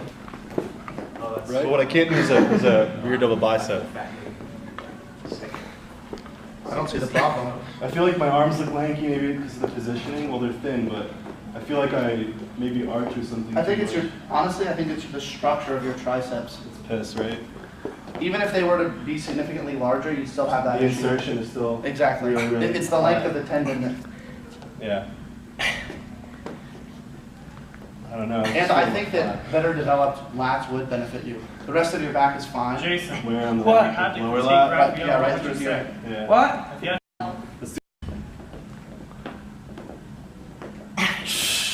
Let's do vacuum, Delta, right? peace. I can't do it anymore. I'm too bloated. No. DCA's collab. It was a pleasure having all of you. That was good. I have to bring us the details. Beth. Nathan, drivers take note. If you're pulled over by an OPP officer for stopping, in the wrong spot or distracted driving, then you'll also be told to take a breath sample. This is the approved screening device, and we're going to ask you to take a deep breath, wrap your lips around the mouthpiece, and blow. Sergeant Carrie Schmidt shows how the breathalyzer works, as Ontario Provincial Police say they're now conducting mandatory alcohol screening during every stop in the GTA. If you are stopped by the police, or maybe speeding or having a cell phone or some offense, the officer will come, introduce themselves, tell them why you've been stopped, ask you for your driver's license, ownership, insurance, and then they will also read you a demand. And that will go something like, I demand you provide a sample of your breath. Mandatory alcohol screening was brought into law in 2018. The move by the OPP is part of their Strongest Measures initiative to keep impaired drivers off the road. We have seen a consistent increase in impaired driving related crashes, occurrences, and charges so far this year compared to the last 5 years. 11,000 impaired driving charges in 2023 compared to 8,800 in 2009. Hammy whammy $20, goddamn it, take my money.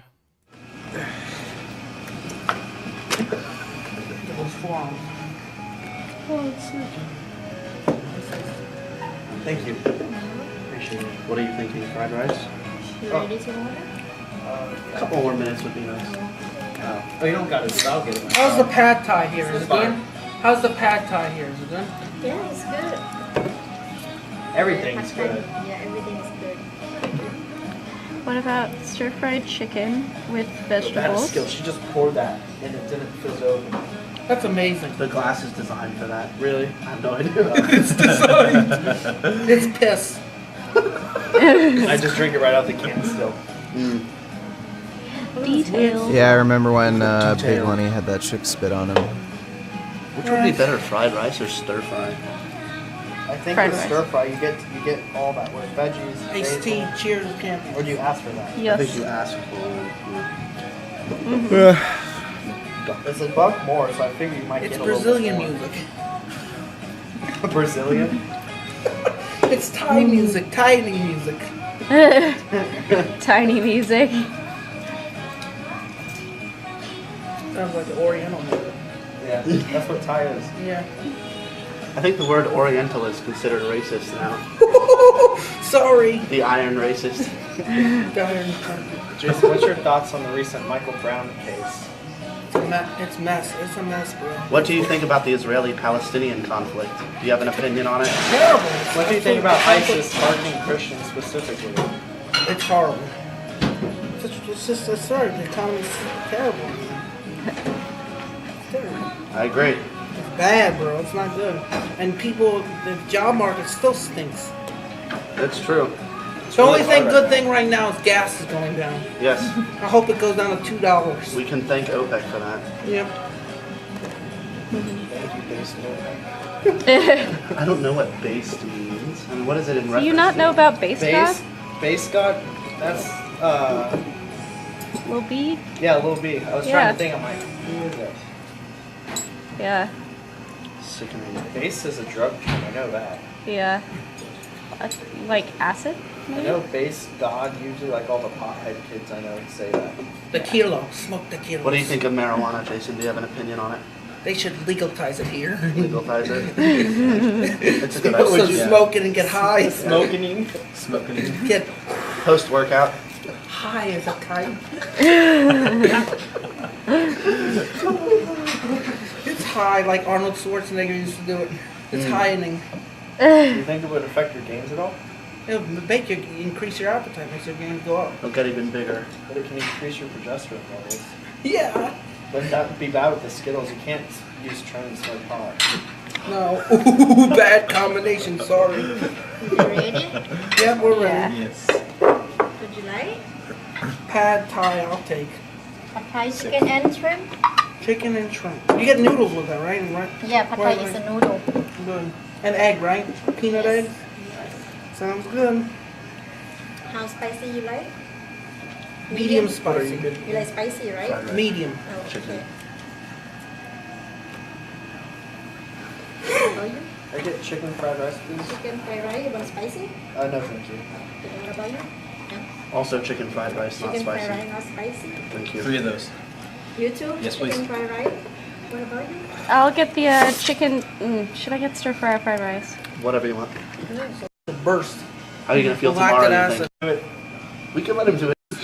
Jason, can you skip this with your phone? Oh, I'm filming. I want it to. You have the legs, but you don't have you have the legs, but you don't have the you have the upper body. You have the upper body, but you don't have the legs. You got a problem. You have the legs. You have the upper body. Still easy to build the top part. So it's easy for me to get my upper body like this. Yes. Cool. Excellent. Thank you. So right. Can you pass me a plate? The Spanish flu influenza broke out in 1917 and 1919. They killed over. How many? Iceberg. Okay. 19. Of the Israeli state. You can be anti-war without chanting from the river to the sea and defending a murderous death cult. You can debate the issues without making yourself the central character. This week, the focus should be on Rafah, the southern Gazan city where more than 1 million people have sought refuge from the Israeli assault on the rest of the Strip. Israel is poised to invade it. Its critics believe civilians will be sitting ducks with nowhere else to go. Mass casualties will be inevitable. Well, Palestinian President Mahmoud Abbas says the US is the only country in the world that can stop Israel from attacking Rafah. And President Biden has told Israel to go no further. But can he really stop them? And should there be consequences if Israel does ignore the US and presses on with an invasion, despite its most important ally not offering support? Well, to debate this, I'm joined by the Egyptian podcaster Rama Zain and by the son of Hamas's founder and former Palestinian militant Mossab Hassan Youssef. Well, welcome to both of you, both returning to Uncensored. Let me ask you first of all, if I may, Rama Zain, since we last spoke several months ago about all this, this war has continued to rage and tens of thousands of people have died in Gaza. And it's quite likely, if there is a full-scale invasion of Rafah, that tens of thousands of more. Booty cum $20 off screen 220. Explain to chat what you're witnessing moment by moment. Oh my God, Big Lenny. Oh Jesus Christ. Yeah, that sounds good. Oh no, because me in my face. Just bend over. Bend your fucking faggot ass over. You Okay, fat Big Lenny is fucking getting spanked by a black fucking tranny. fat Fuck. No, that That's fucking what you call bastard. motivation, Jay Cutler. Fucking fat piece of shit. That's how you get I wanna in shape. fucking see my hands turn red on your ass, bitch. That's how you get in shape. Good job. Okay, see? What's next? You're posting the baby breath. Should never gave it up. Go ahead, keep going. Yeah, sorry. You're sweaty. She's supposed to as be. fuck. No, She has a I weird want you to pointy sweat all dick. over me. Come on. You can jump in the shower. No, I don't. Now he's this black tranny is putting her ass in Lenny's face. What I'm doing.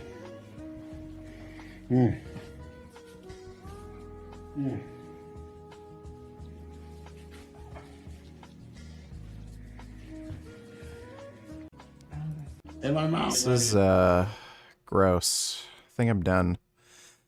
Thanks for the donation, Booty Cum. More civilians may die in the process of Israel, as they put it, getting rid of Hamas in its entirety. What is your view of where this war now is?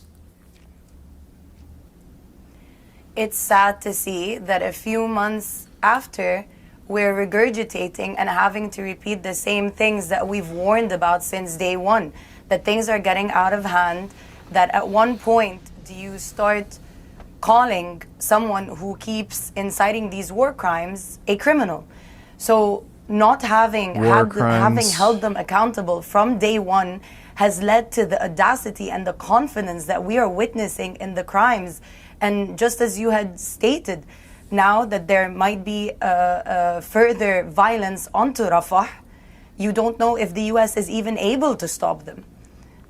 And we mention Gaza, but we don't even mention the West Bank. We don't mention what's happening in other places. And again, this allowing them to continue with their blatant war crimes that, by the way, their soldiers are filming and sending them to one another on Telegram channels and other social media channels, just goes to show to what extent they are confident to continue as such.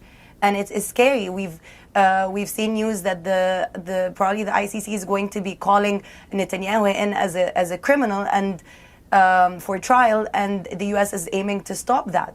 At one point, you have to take a stand that enough is enough. Booty Cam $20. Why watch this video, especially end bit with Masab telling this dumb bitch how it is Masab is based, remember, end part with him? I don't think we watched this yet, dude. I'm pretty sure we haven't. Thanks for the donation, Booty Cam.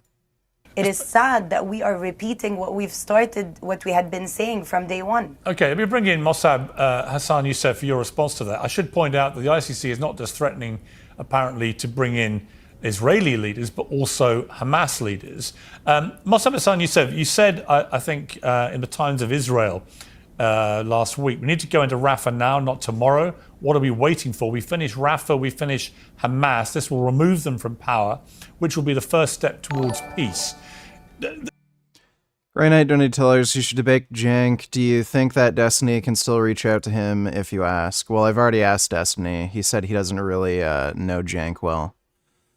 So I'd like to debate Jank, but I don't see how I could set up a debate with him. Thanks for the donation, Grey Knight. Of course, the contrary view to this is that if Israel does go hard into Rafah to try and eliminate Hamas completely and kills potentially tens of thousands more civilians, that the global support for Israel will completely evaporate. And many people will view what is happening there as a war crime. What do you say to that? Well, first of all, I don't think Israel should compromise its security because of global pressure. Because this global pressure, sooner or later, is going to go away. Now, people are traumatized by the... Booty Cam Donate Tellers, I'm saying it's a good interview. He destroys the dumb bitch. Remember to watch the end bit, too. Yeah, I will. I'll watch the whole thing. Thanks for the donation, Booty Cam.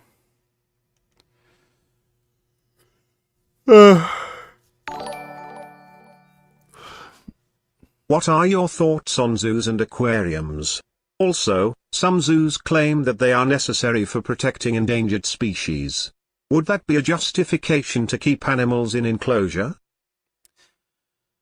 So, I think for the most part, zoos and aquariums aren't ethical because they're exploitative. I know some zoos, they do have wildlife rehabilitation programs. You don't really need zoos for that, though. So, like, zoos are just inherently exploitative. They're just an industry that is meant to commodify animals. So they're just prisons. They're not kept in the most humane conditions oftentimes. And these animals are just bred, and zoos have their own breeding programs where they, transfer different animals to different zoos for breeding. So I don't think they're ethical, and they're inherently exploitative. Thanks for the donation, Anonymous. Tragedy of Gaza, and many people are making irrational decisions. In my opinion, if we don't end Hamas and remove them from power, like at least to remove them from power, we are going to have many other wars. This is not Hamas' first attempt to take hostages and to take civilians as human shields. They've done this many times already. And I don't think that we need to give Hamas one more opportunity to destabilize the region and create a major war like this.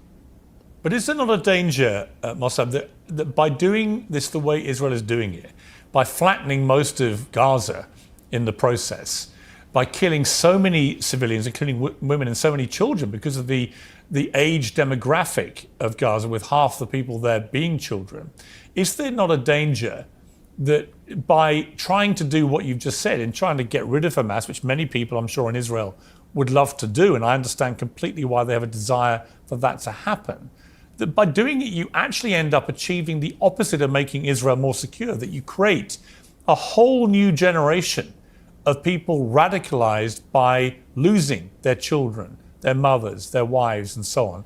And they become even more determined to exact revenge. That is the dumbest fucking argument I've ever fucking heard. The US has wiped out other terrorist organizations like Al-Qaeda. Al-Qaeda is completely wiped out. Where's Al-Qaeda if this concept exists that, oh, you're going to create more terrorists by making the terrorist families angry? Like, haven't seen it. Yes, well, Israel is fighting for its very existence. And I am also fighting for my very existence. When there are people out there who want you to cease to exist, this is when they push you to the corner and you have no other choice but to fight. I'm in the same position. How it feels like when you have hundreds of millions of people who sentenced you to death because of false narratives. And this is why Peers should invite Mossab Yousef and Cornel West at the same time so that West can call Mossab a racist for having the most valid point on Gaza and Hamas.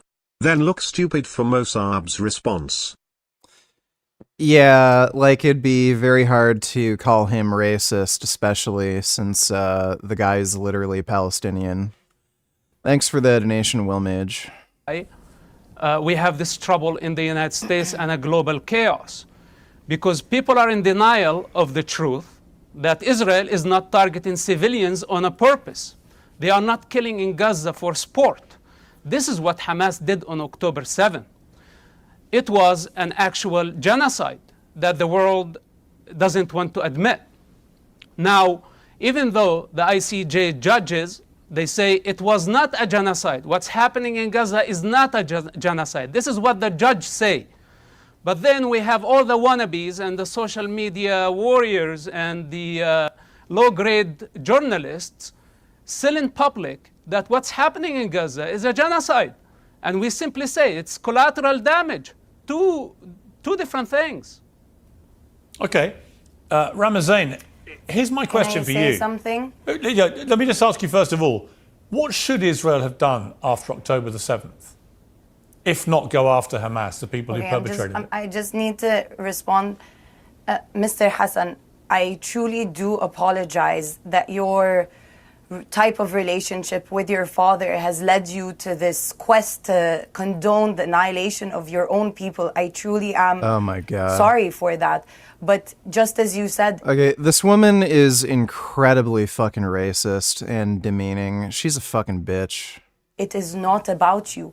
Unfortunately, what we're seeing today and how we're seeing it, it is bigger and it is older than Hamas. When you look at the Palestinians, predominantly, for example, yesterday there was one protest with predominantly Christian Palestinians. It is much more than what we are seeing today.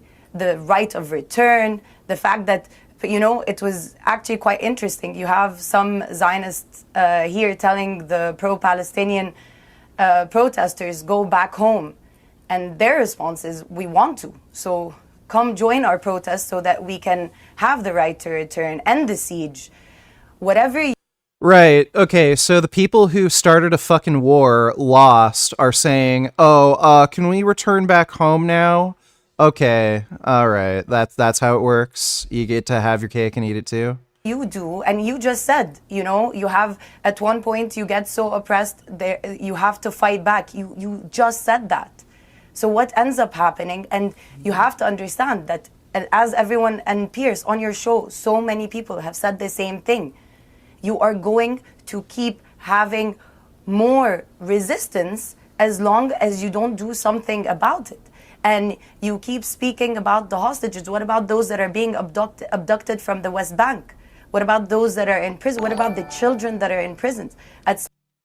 Oh my God, abducted from the West Bank. You mean the people who are fucking associated with Hamas or other terrorist groups that get arrested? Bootycom donated $2. Don't worry, VG. He puts her right through this whole interview. That's good. Thanks for the donation, Bootycom. At some point, you have to stand up and say that this cycle has to end. And how does it end? By changing your tactic, by putting those that are the perpetrators accountable. And you, sir, are... Like, what is she talking about? Israel has to stop being the perpetrator. Perpetrator of what? Like, they're not the ones who started the War of Independence. Stating that it is not a genocide.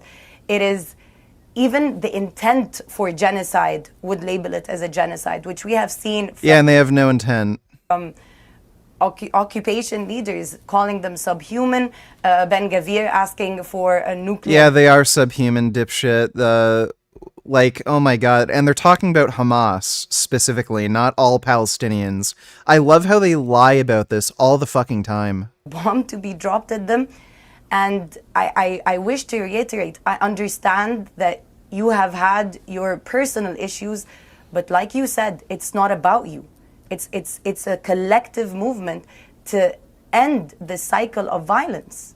Okay, let me give... And you need to realize that. End the cycle of violence. Okay, Jews, get rid of the Iron Dome, get rid of your military, let Hamas just, Holocaust you, and then that'll end the cycle of violence. Okay, let me give Mossab a chance to respond. I mean, the suggestion is that you're driven by personal enmity because of your family situation, with your father being one of the founders of Hamas, and you've since renounced that side of your life and that part of your family. What do you say to that charge that somehow you're driven by that more than anything else? Right. Well, it is not only personal, it's fundamental. What I did during the Second Palestinian Intifada, I risked my life on a regular basis to save human lives from Hamas' brutal suicide bombing attacks, because Hamas terrorism did not start on October 7.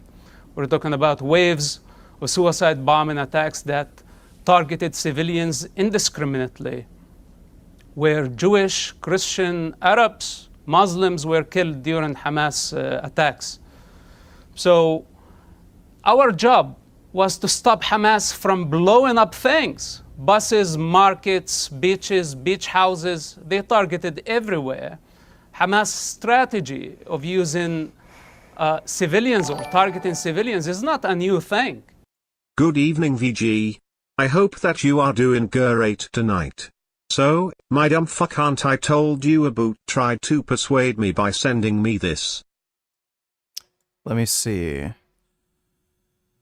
Artificial sweetener could seriously damage gut, according to new study. Artificial sweeteners, blah, blah, blah. Significant gut damage in lab-based study. Da-da-da.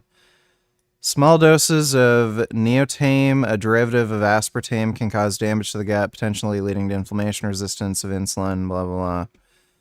So what is this? Artificial sweetener neotame negatively regulates the intestinal epithelium directly through T1R3 signaling and indirectly through pathogenic changes to model gut bacteria.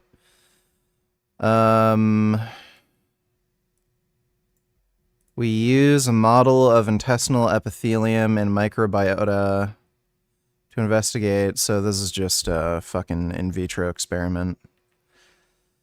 Yeah, this is just pure garbage. So again, it's funny how fucking artificial sweeteners are so deadly, yet we can't link any ill health outcomes to the use of artificial sweeteners. It's fucking stupid. Thanks for the donation, Ben. Now, for me to be sentenced to death for saving a human life because there is a belief system that says so, well, I totally reject that. And they want me to cease to exist. This is not a relationship between father and son. And by the way, I don't need your pity. My relationship with my father was an excellent relationship. I loved my father and he loved me. I'm sure he still does love me. But this is where we draw the line. When the higher interest of humanity is at risk, when people kill hundreds and thousands of civilians by the name of religion and by the name of ideology, somebody has to stand up. I am a son of that conflict and I know exactly what's going on there, not only from the Palestinian point of view, but also from the Israeli point of view. Then you invite me to come join a revolution. What revolution you are talking about? You are just creating chaos. It's the revolution only for the sake of revolution. At some point, some 30 years ago, I believed, just like you. Today, I know a different truth. And I don't. Hey VG, I've been a long-time fan and subscriber. I was around even as far back as when you filmed Grandpappy dying and you gave him a kiss on the lips. Anyways, how come you aren't playing Spider-Man the game Man Spider 2 with the game of Spider-Man? I love you. Jasmine doesn't want me to borrow the PS5. That's basically why. Thanks for the donation, silent subscriber. Don't advocate on behalf of a revolution that does not have sight, that does not have any moral compass.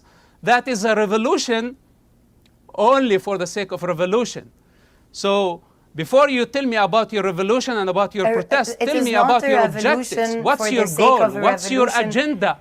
What's your agenda? Who is your leadership? The American parents have the right to be concerned when they see masked men on campuses. We don't know who the hell they are. They could be activists and they could be the devil. So parents have the right to say, we don't want masked men with foreign agendas on our campuses because you don't have a leadership. And tomorrow, if the shit hit the fan, who is going to be held accountable for this situation? Who do we go after? Why your protest is not registered according to the American laws? You are just creating chaos, borrowing some victim narrative from the Middle East and trying to Americanize it, trying to globalize it.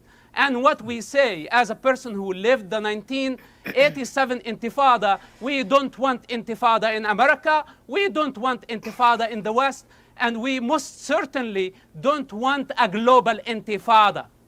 Okay, Rama, before you speak in response to that, hang on, Rama. I want to just, because last week you spoke at the University of Southern California at one of the protests, which was just referenced by Mossab there. I want to play a clip from what you were saying there.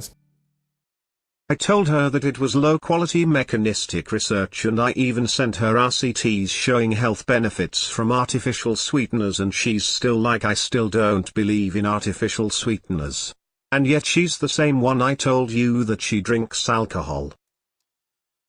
Yeah, she is just fucking retarded. People just have illogical fears about things they don't understand, and she's just a dumbass. Thanks for the donation, Ben. Just take a listen. We are patient. We are patient.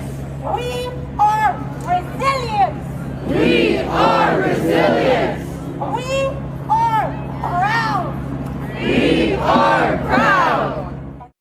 So that was you addressing a crowd there. I mean, nothing incendiary in what you were saying there, but we have seen many of these universities. Are you Palestinian? You look like one with your brown skin. Also, what was it like kissing your grandfather? Did you put chapstick on him before you smooched? Did her grandmother get jealous? Also, is her grandma black? For some reason I feel she's white. Gay. So I'm not Palestinian, I didn't kiss my grandpa, and yeah, my grandmother's white. Thanks for the donation, silent submissive. University protests, people openly talking about Intifada, openly talking, chanting from the river to the sea, others brazenly supporting Hamas. Can you understand why Jewish students at these campuses feel so threatened by this? Really? Because when I was there, they were predominantly Jewish students who were protesting. They were Okay, she's a liar. predominantly Jewish students that were protesting. Even in the UCLA She's one, lying. I don't know if I'm able to say his name, but one very prominent Jewish scholar was side by side with me in the protest in order to, because at the end of the day, we felt bad for these students because they're the ones facing police brutality. As Mr. Hassan said, they're the ones facing infiltrators who are attempting to discredit them. It was bizarre to see one student pose as a pro-Palestinian protester and then write inciting chants on the ground. And quickly, the pro-Palestinian students rushed to scrub it off. At the end of the day, though Mr. Hassan wants to make it into this political endeavor, again, this is older and this is bigger than Hamas, and it is much bigger than you, sir. What is happening now is these people, these students, are simply stating the slaughter of children is wrong, the siege is wrong. Oh, okay, cool. So then you'd have no problem with Israel wiping Hamas off the map. I don't believe you are telling the truth. When your grandfather was died, he was low on oxygen and you pressed your lips against his, licked his teeth and blew into his mouth. Yeah, I never gave him mouth to mouth. I just compressed his chest. That's it. Thanks for that donation, silent Swedish man. People for liking posts in other parts of Palestine is wrong. The harassment of women continuously is wrong. And the fact that we're having to even debate this is the most bizarre thing of the 21st century, because you're having this, because you'd hear about Vietnam or you'd hear about Iraq, but it wasn't so recorded as much as this genocide today. Let me ask you this. So, let me ask you this, Rama. Let me ask you this. Because I asked you a question earlier which you haven't replied to yet, because you wanted to say something else at the time. So I'll ask you again. How should Israel have responded to this terror attack on October the 7th? 1,200 people were massacred. And the people who perpetrated this, the Hamas terrorists, they were brazenly... Here we go with the apologetics. Oh, I don't believe it was actually 1,200, and Israel should have just tried to broker a peace deal, and Israel shouldn't exist in the first place, and Hamas isn't that bad. Broadcasting a lot of their despicable acts of terror to the world. Proud of it. How should Israel, when presented with an existential threat like that, and when the Hamas spokesman responds a few days later by saying we're going to do this again and again and again if we can, how should Israel have responded? But Hamas leadership has also tried again and again and again to call for a truce and bring back the hostages, which has been denied from them. Oh my god, what a fucking retard.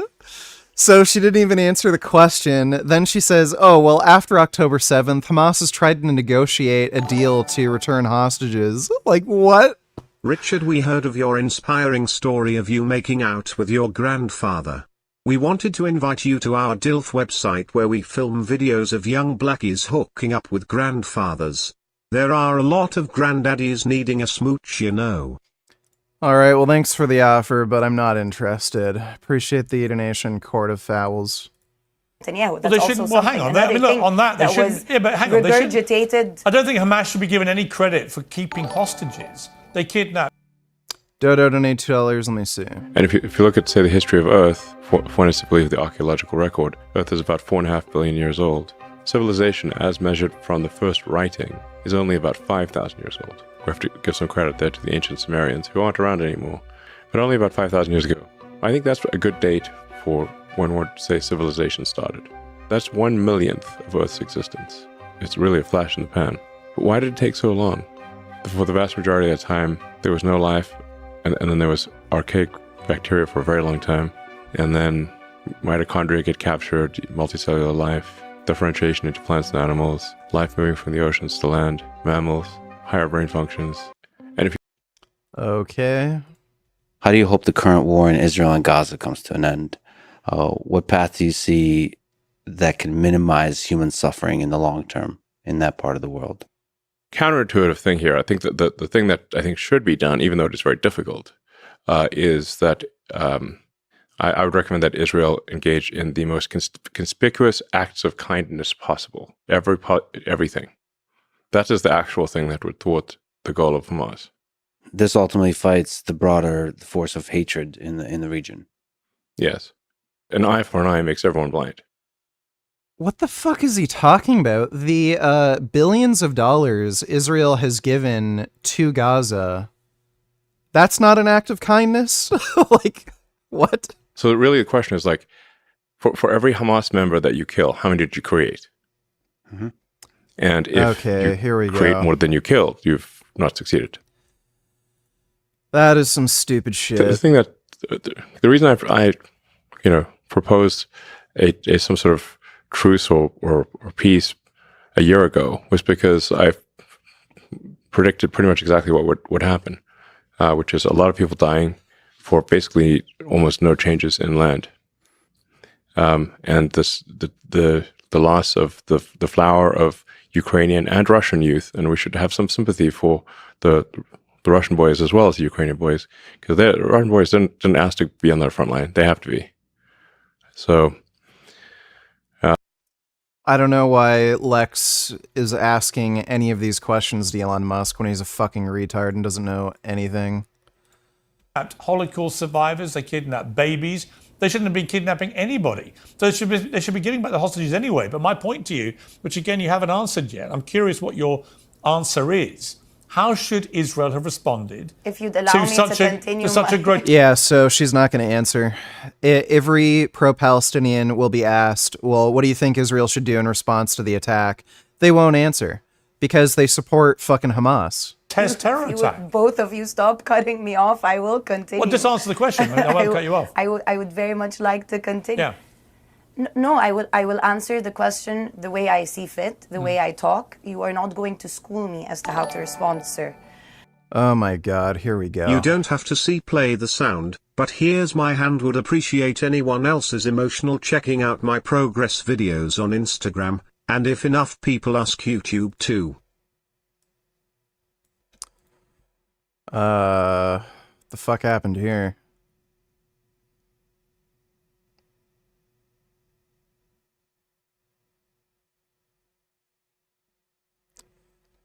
Okay, that's weird. I guess you got your fingers fucked up somehow. Thanks for the donation, Axel. Now, to my point. 7th of October did not happen in a vacuum. Another bigger problem is that you've had lies being regurgitated by... Yeah, so here we go. She's asked, how should Israel have responded to October 7th? Now she's talking about, oh, well, it's Israel's fault for October 7th. Not answering the question, just changing the topic. Officials from the 7th of October. I urge everyone to check www.techforpalestine.com, which gives the truth and the proper research as to what unfolded on the 7th of October. We don't need to read anything. Hang on, I'm sorry. Look, you can't revisit. You do need to read. Well, hang you on. keep cutting me off. This is the most bizarre conversation ever. I'm not cutting you off, Rama. I'm challenging you, as I will, by the way. You if are Mossad cutting me says off. something- Let me, no. You I'm can challenge you me because, once I am done. as I just said, am done. Hamas broadcast what they were doing to the world. You don't need any report when you have people literally showing you on social media what you're doing and boasting about it. It is very, you know Yeah, something. so I knew it. The typical pro-Palestinian strategy. If you ask them, oh, what should Israel have done in response to October 7th? They won't answer the question. They'll change the topic, blame October 7th on Israel and not Hamas, and then they'll try to downplay the October 7th attack. Oh, well, 1,200 people weren't killed by Hamas. It was actually like 50, and Israel killed most of their own citizens, so Hamas didn't really do anything wrong. That I've realized through these debates is that it doesn't end up being a debate. It ends up being that I'm trying to convince you She's a fucking that bitch, dude. Palestinian life is worth it. Dude, I just wish I could fight her in a cage. You don't have to convince me at all. It is quite I completely scary agree. That is, I don't, Why are you trying to convince me the Palestinian lives matter? I'm not.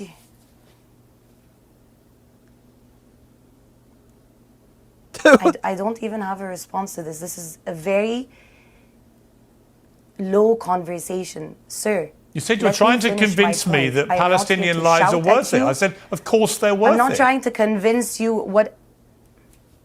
But you're not acting like it is. If you saw that, you wouldn't be bringing me back to the 7th of October. She can't answer the question. That's what started this whole the 40,000 Palestinians who've been killed. But October the 7th started this whole war. Really? Yes, it did. That's not... Again, this is... Thank you for pointing out the exact issue that we have here. When you bring it to the point of that this started from the 7th of October, that is the problem. This war started October 7th. The issue of this there was a ceasefire before that. No, sir. No, sir. Yes, there was. No, sir. I am very sorry to say that that Palestinians living the way they were as second-class citizens on their land even, and not just in West Bank. That's a different question. Or Gaza. It's a different question, to which I would say I agree with you. That is definitively the point. Rama, I agree with you. Sir, you oppress a people, then let me finish. If you agree with me, what are you agreeing with? I want you to answer my original question about how should Israel have responded to that terror attack. It's a straightforward question. Because what should they have done? Your question... She will never answer. She will never By ending apartheid, by realizing that this is not a sustainable... Ending the apartheid. Oh my God. Oh, yes. Fucking terrorists hopped over the border fence, killed 1,200 civilians. Oh, I guess we'll just open up the border walls around Gaza. After 1,200 innocent people were murdered. Oh, well, obviously we don't need any security around Gaza. Oh my God, what a fucking idiot. The solution to keep oppressing the people. I'll tell you something interesting. There is blatant attacks. Dude, what a fucking worthless bitch. She just hates Jewish people and she wants them all to die. Imagine saying that after 1,200 innocent people get murdered. Well, you know, Israel should just get rid of their security force. Like... She just wants Jews to be holocausted. I blatantly kill you. But there is something that we don't realize that hurts sometimes even more. The intangible, the disrespect, the checkpoints. One day Guess why there's checkpoints? It's because of fucking Hamas, you dumb bitch. Holy fuck, what an idiot. Andy, you donated $3. Let me see.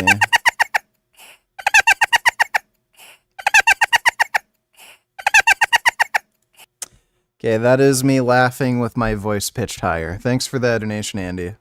One day at one of these checkpoints, and the amount of disrespect these people have to go through. Yeah, because they shoot rockets into Israel, and they also try to get bombs and shit across the border wall to kill innocent civilians. The fact that at one point in the West Bank, a settler can just walk into your home, waltz into your home, destroy your home, take it, and be backed by a soldier. The utter disrespect of having so much injustice. There was this one Palestinian who said, our heart breaks every day over 100. Like, what's hilarious is there were never any security checkpoints and border walls around Gaza before Hamas started doing these bus bombings and rocket attacks.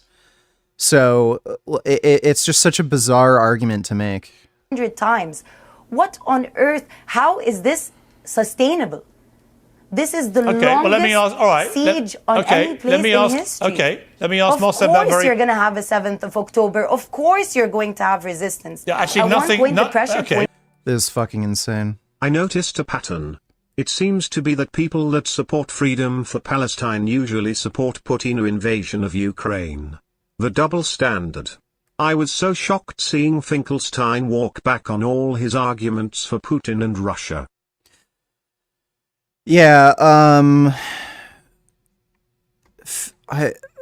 was Finkelstein from Russia or something? That might be why he is so sympathetic to Russia, but Finkelstein's a crazy fucking whack job. I've seen a few other pro-Palestinians that support Russia, but I don't know how common it is.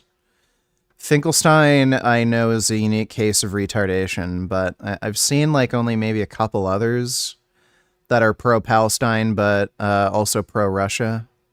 I'm not sure how common that is, though. Thanks for the donation, Mola. But here's my problem. I'm going to go to Mossad now, but here's my point about that.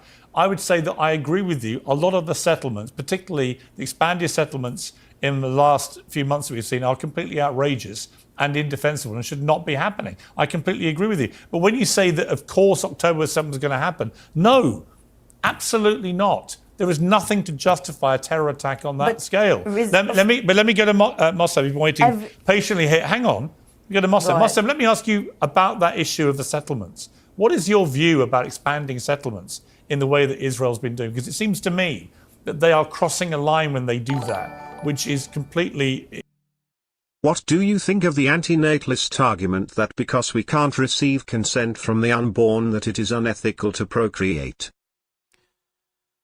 So, you don't need consent to procreate. You can't ask for somebody's consent when they don't exist. So I don't think that's a particularly good argument.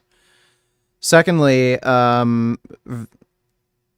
like it's got to be close to 100% of people when they do exist and they're lucid, they would rather be alive than dead. It's pretty much 100%. So again, if you're going to say, oh, well, you can't consent to exist, well, again, you don't need that consent because you can't get consent from somebody who doesn't exist. And then once they do exist and become lucid, 100% of fucking people would prefer to exist than not. So I don't see how it's an issue. Thanks for the donation, Animal Liberation. Indefensible. Well, speaking of settlements, or what so-called settlements, those are cities of hundreds of thousands of people. This was the result of the 1967 war, when the Arab countries united wanted to annihilate the State of Israel. Arabs had their opportunity back in 1948 to declare their independence. They had equal opportunity like the Jewish people. The Jewish people fought the British colonialism, and they shed blood, and eventually they earned their independence. But in 1948, instead of the Arabs declaring their independence, they declared war against the Jewish people. There was no such Palestine at that time. They were just Arabs. And in the British era of colonialism, Jews, Arabs, Druze, Christians, everybody in that area was called the Palestinian. The Palestinian is a colonial entity. It was not a country, and it was not a nationality. It was just a 25-year period. So now, when we convinced ourselves that we were Palestinians because of Yasser Arafat wanted us to be Palestinians, the chaos had begun. And now, Palestinian is nothing but the victim narrative that we... 21st Savage Night Tellers, dude, look at these Negro children being homophobic. They probably all Biden supporters now. Hey!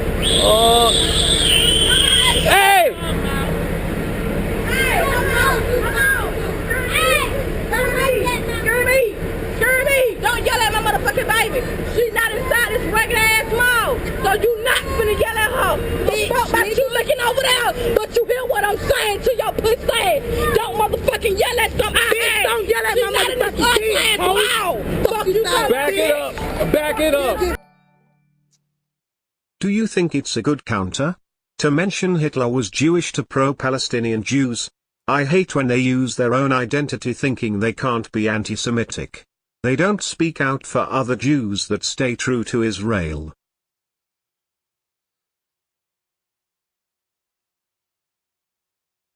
I don't understand what you're trying to ask me. You wrote, to mention Hitler was Jewish to pro-Palestinian Jews. What are you talking about? I think you're trying to ask me when Jews, like, use their Jewish identity to support Palestine and say, oh, I'm Jewish and I support Palestine. It's just some pick-me shit. It doesn't matter what your fucking, like, ethnicity or national identity is. You either have a right or wrong take on fucking Israel-Palestine, and you being Jewish and being pro-Palestine just means you're especially retarded. Thanks for the donation, Grey Knight. Back it up! Back it up! Back it up! Get off me! Back it up! Back it up! Don't, nigga, don't play with me. I ain't playing with you. Back it up! Don't play with me. Back it up, nigga. Back it up! Fuck you, talking about bitch, nigga. You better back it up. Yelling at my motherfucking baby, bitch. Yell again, baby. Cause I want that fuck nigga to finish, nigga. You better back it up. Don't yell at nothing I supply for. You do a motherfucking thing. You better back it up. Yeah, she can. I would prefer to not have been born, but now that I'm alive I have a fear of death, but I would have rather not have been put in this scenario in the first place. I oscillate between hating life and fearing death. Well,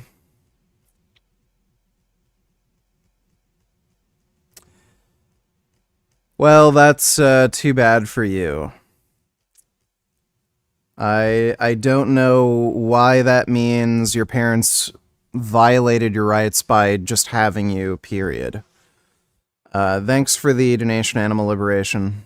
Yeah, you better back it up. She can yell. You better back it up. She can yell. She can yell. What's up? Back it up. What's up? What's up, Apostate Cantus? Oh, exactly. Pussy nigga. Come on, niggas like you get fucked. Getting up on niggas like you get fucked. Niggas like you. These women need a good, hard slap to the face. You get fucked, nigga. Fuck you, talking about niggas like you better back it up. Fuck you, talking about you take dick every night, bitch. Fuck you, talking about nigga.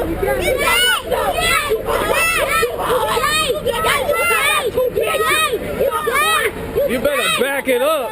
You better back it up. You better back it up. What's up? That's what I thought. Get hard. Get hard.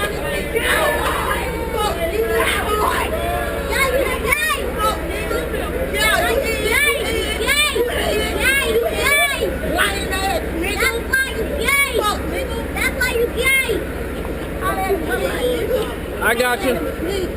I got you. Well. So you gonna tase that bitch? I got you.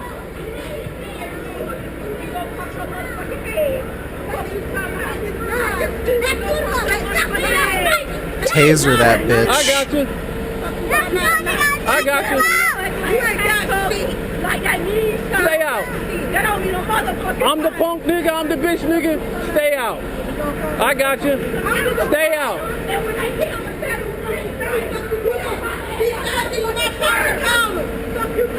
Stay out.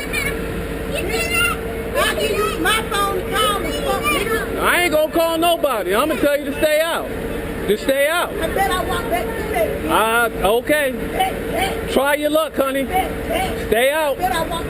Stay out. Okay. Get out, dog. Leave. Get your kids. Get your children. Get your children. Get your children. Get your children. You better get up. You better back it up. You better Taser, yes, taser. Get tased, bitch. Get tased, bitch.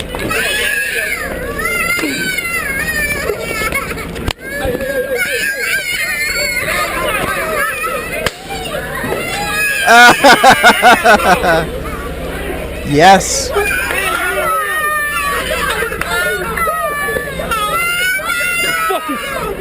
better back it up. What's the matter with you?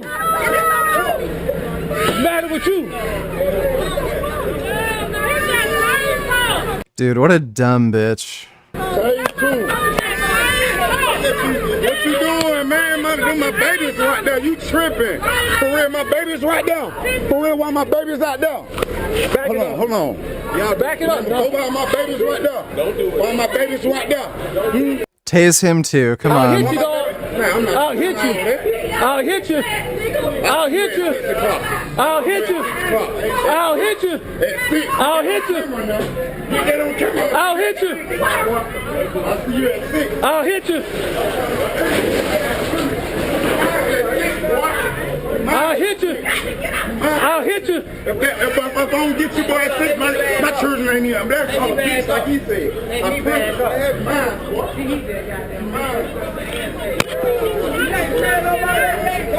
Call the man,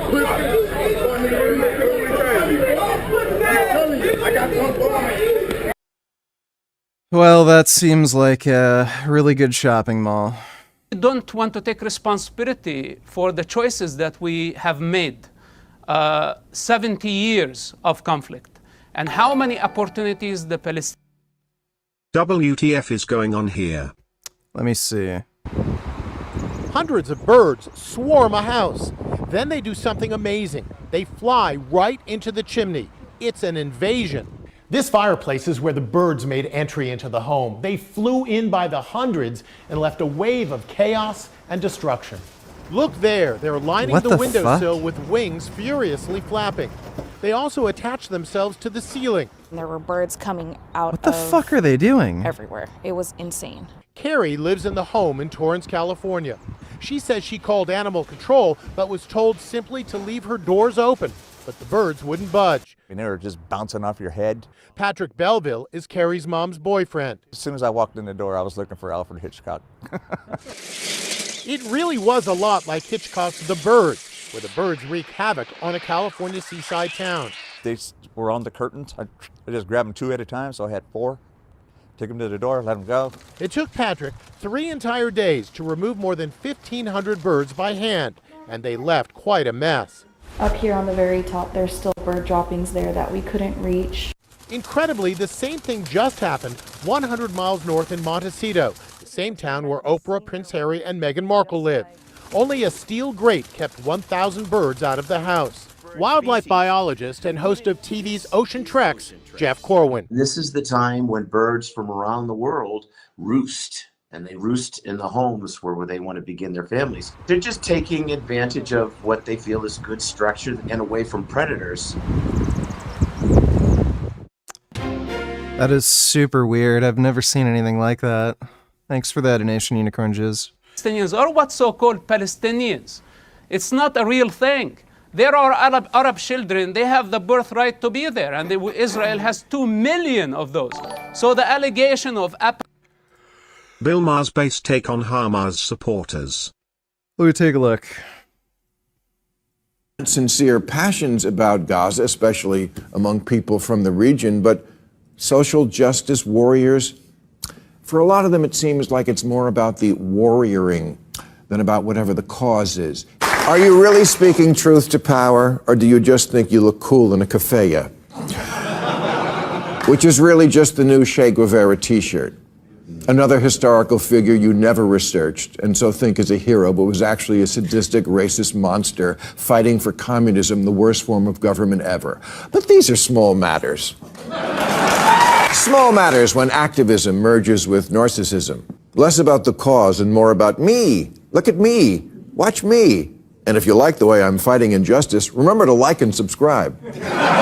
Maybe from now on, before anyone commits an act of civil disobedience, they should ask themselves a few questions, like, is the most important thing in my life something I hadn't heard of 6 months ago? Do I even know what the I'm talking about? Am I really here for the cause, or is the cause here to bring you me? Why do I care so much about this particular cause? North Korea starves its people. China puts them in concentration camps. Myanmar brutalizes the Rohingya. Boko Haram kidnaps whole villages of women. Nothing? Ukraine?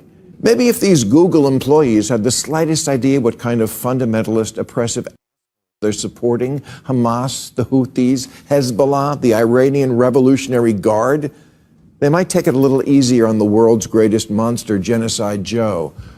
Genocide, by the way, is when you want to wipe out an entire people. That's the stated goal of Hamas. That's what from the river to the sea means. Hamas would do that to Israel, but can't.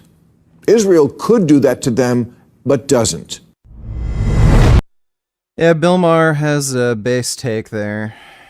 Yeah, he's totally right about that issue, at least. Thanks for that donation, Grey Knight. This whole Palestinian thing is just giving me fucking brain cancer. Apartheid doesn't make sense. It's just a broken record by all those who have been trying to delegitimize Israel. It has nothing to do in reality. Then the victim narrative goes on. The 1967 borders. This was area which is the West Bank. It was under the control of Jordan. And the Gaza was under the control of Egypt. They were Egypt and Jordanian territories. It was not a Palestine. Today, Israel has peace with Egypt and with Jordan.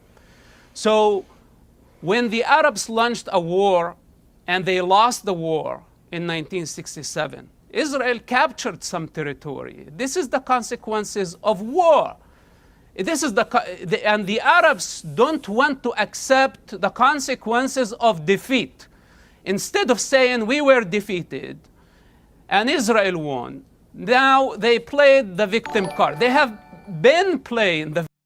Even though this guy's such an evil human being, he does have these based moments. I guess Destiny was somewhat right that he's not just like Hitler, since Hitler would have been for the terrorists. Video has been restricted in my country. So you're gonna have to send me some other sort of link. Thanks for that donation, though, finger my ass. Victim card for 70 years. And instead of accepting what is on the table to coexist. Yeah, I've played Peace Walker, and yeah, I know there's a lot of reverence for Che Guevara in the game. I think it had more to do with liking his military tactics and leadership, not his ideological position. With Israel. Basically, Israel was willing to withdraw from the West Bank and Gaza. That offer was on the table in 2000. And Yasser Arafat rejected that because the revolution has no purpose. The revolution is only for the sake of revolution. Bunch of con artists who only want to gain money and power. This is their game. And they have been using Arab children, Arab and Jewish children. Was assassinated after the Oslo Accords, or please let me finish. Please don't interrupt me, please. I did not interrupt you. So now the situation got out of control. The false narrative of a victim became global. It's definitely a bestseller narrative, but it's not a true story. The very basis of it, the very foundation of what's so-called Palestine is not real, because in reality there is no such thing. Now, to build all these false accusations of apartheid, of genocide, of ethnic cleansing, only the Jewish people in the Middle East suffered ethnic cleansing and displacement. Only the Jewish people.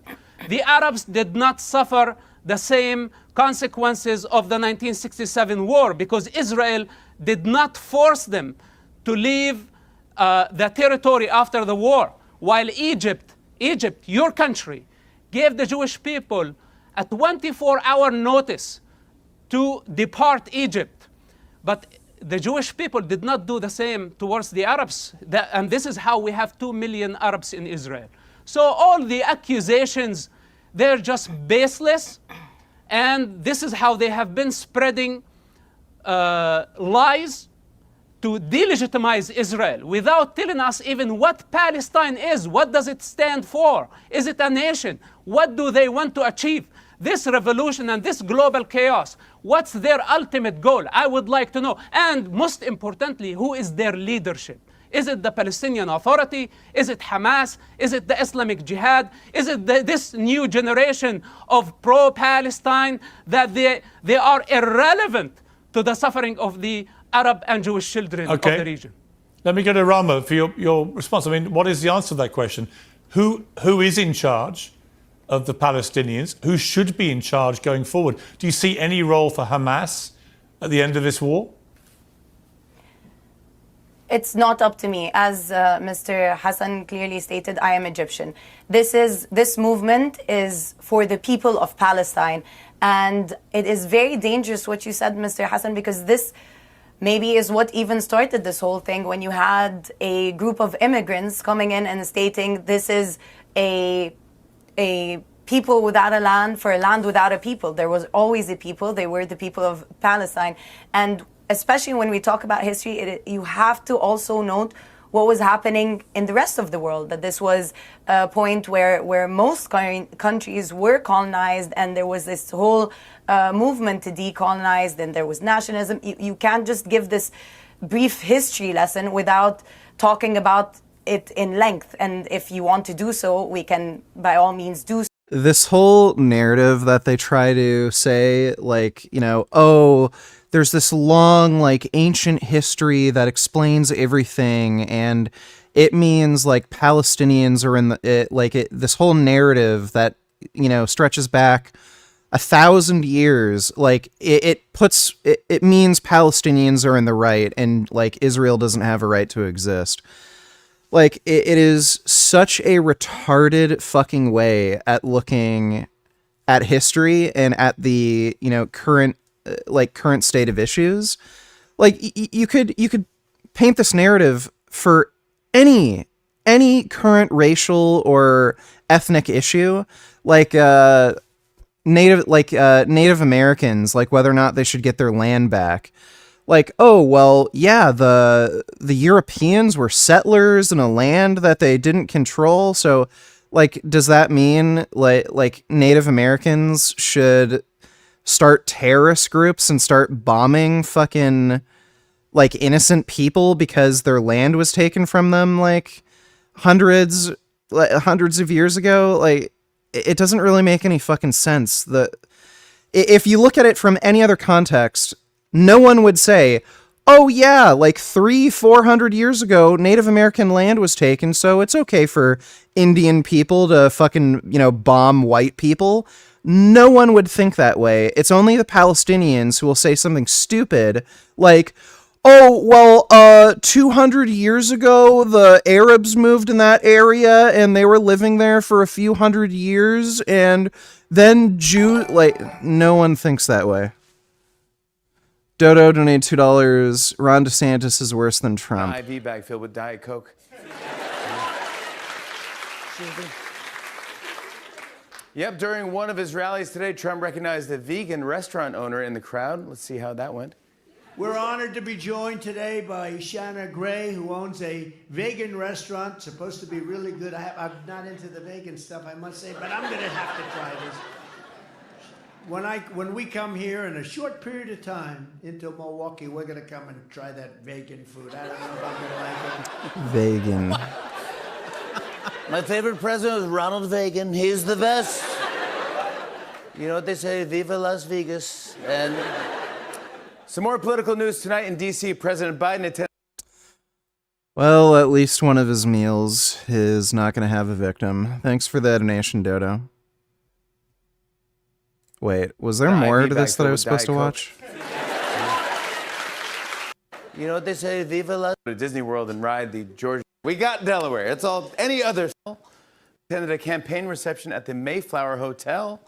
Biden walked in, was like, I remember when this was a ship.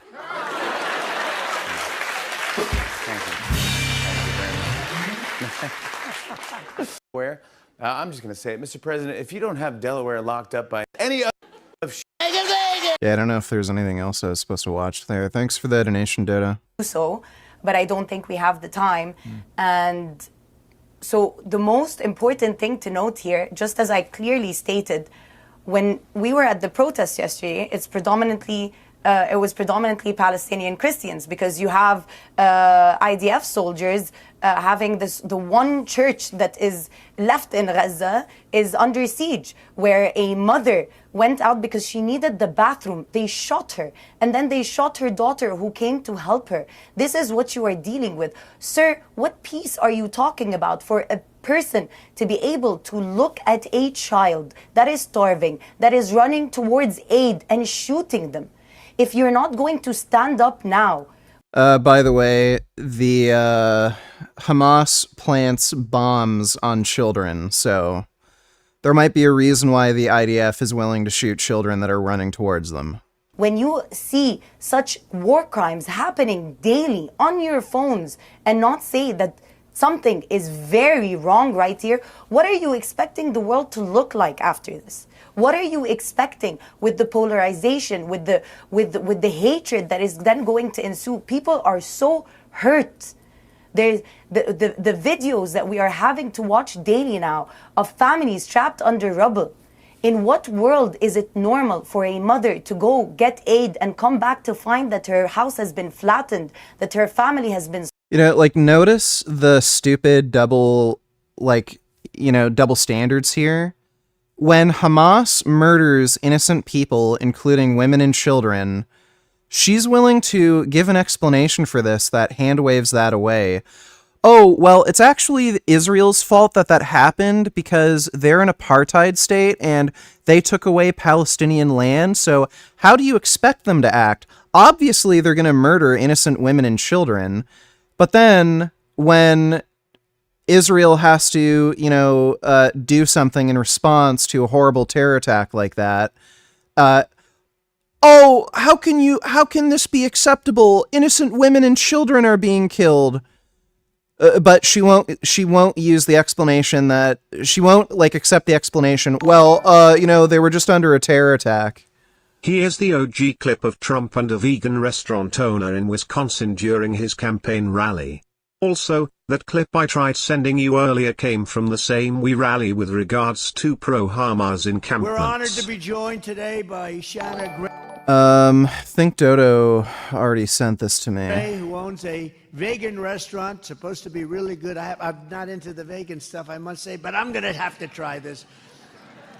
When we come here in a short period of time into Milwaukee, we're going to come and try that vegan food. I don't know if I'm going to like it, but she had a big business. Shanna says her business is being brutalized by the soaring cost of food. She's never seen anything like it. And right now, she says things just aren't working. She was doing great. 3.5 years ago, she was doing better than she ever did. During the Trump years, she said, I was able to afford things. I wasn't worried about my future. I am now. I'm starting to really worry.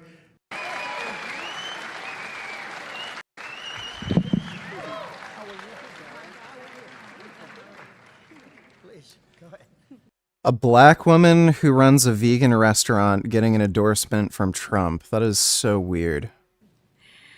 As we spoke before, it is very important that we change what is going on now. None of us can continue to go with the Biden administration. We definitely need to make this house party over. We need Trump in 2024, so make sure you vote Trump 2024. Yes, more tax cuts for the uber wealthy. Raise the debt. Trump 2024. Fucking idiot.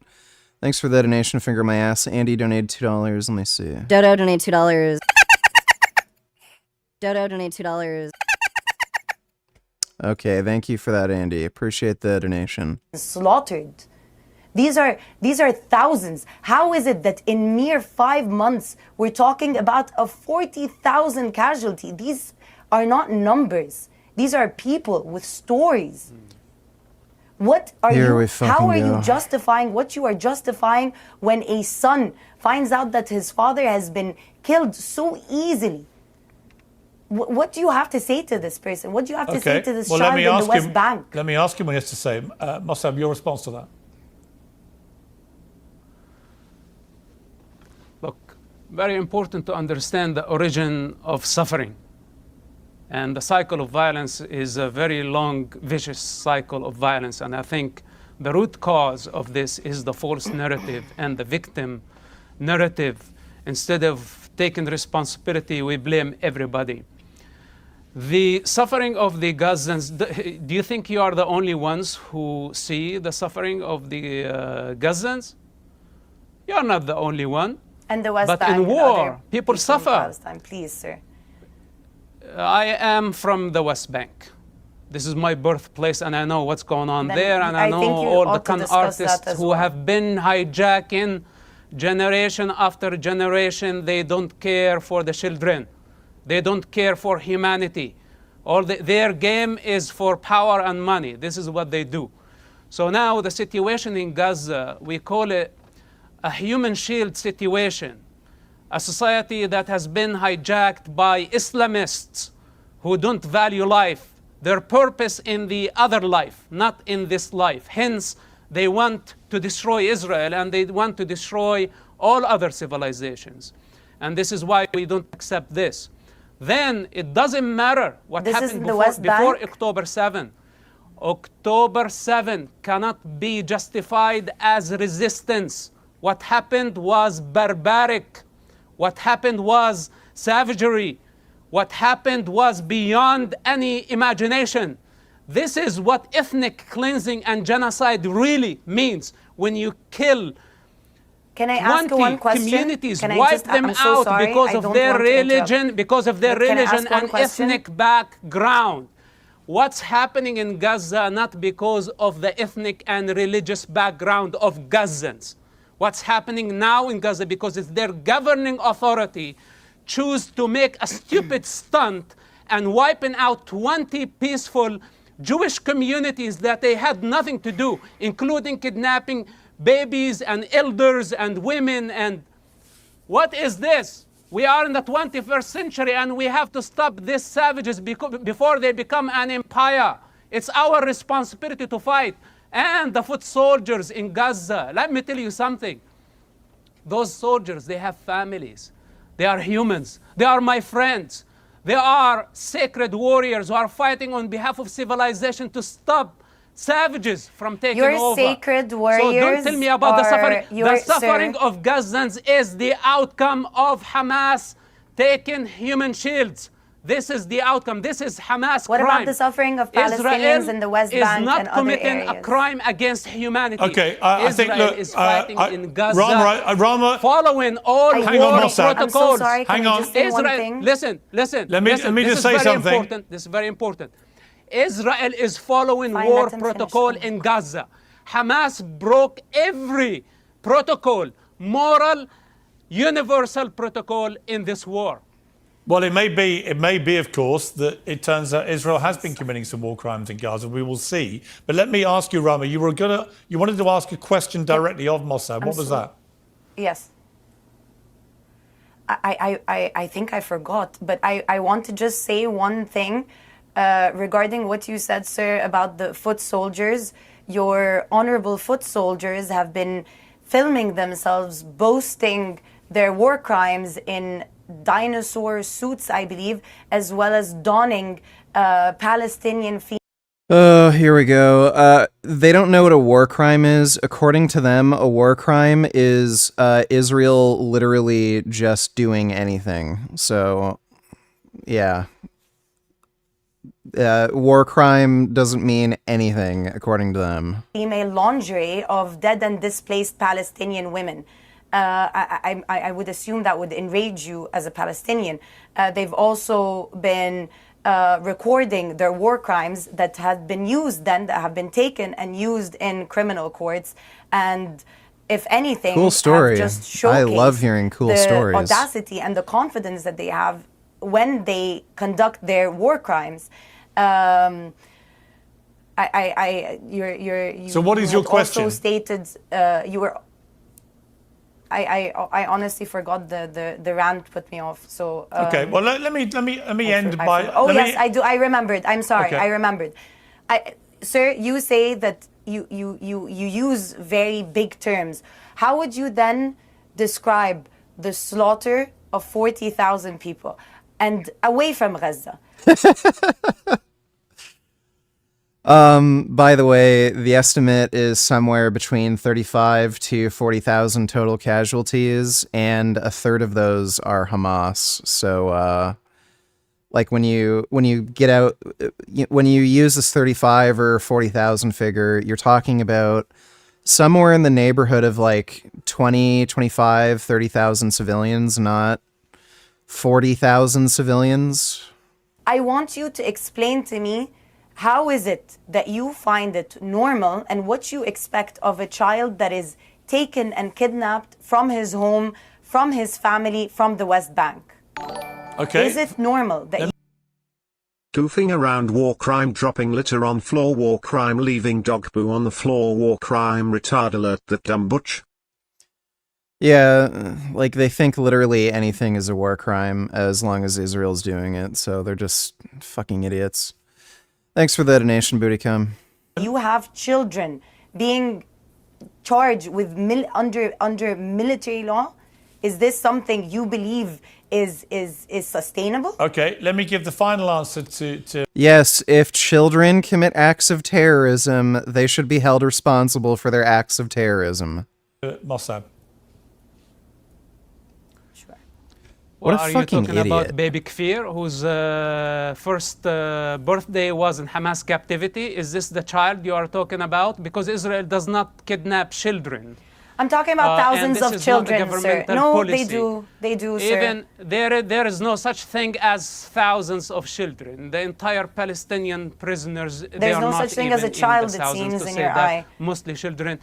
And please, when you say war crimes, you're just repeating like a parrot whatever they told you.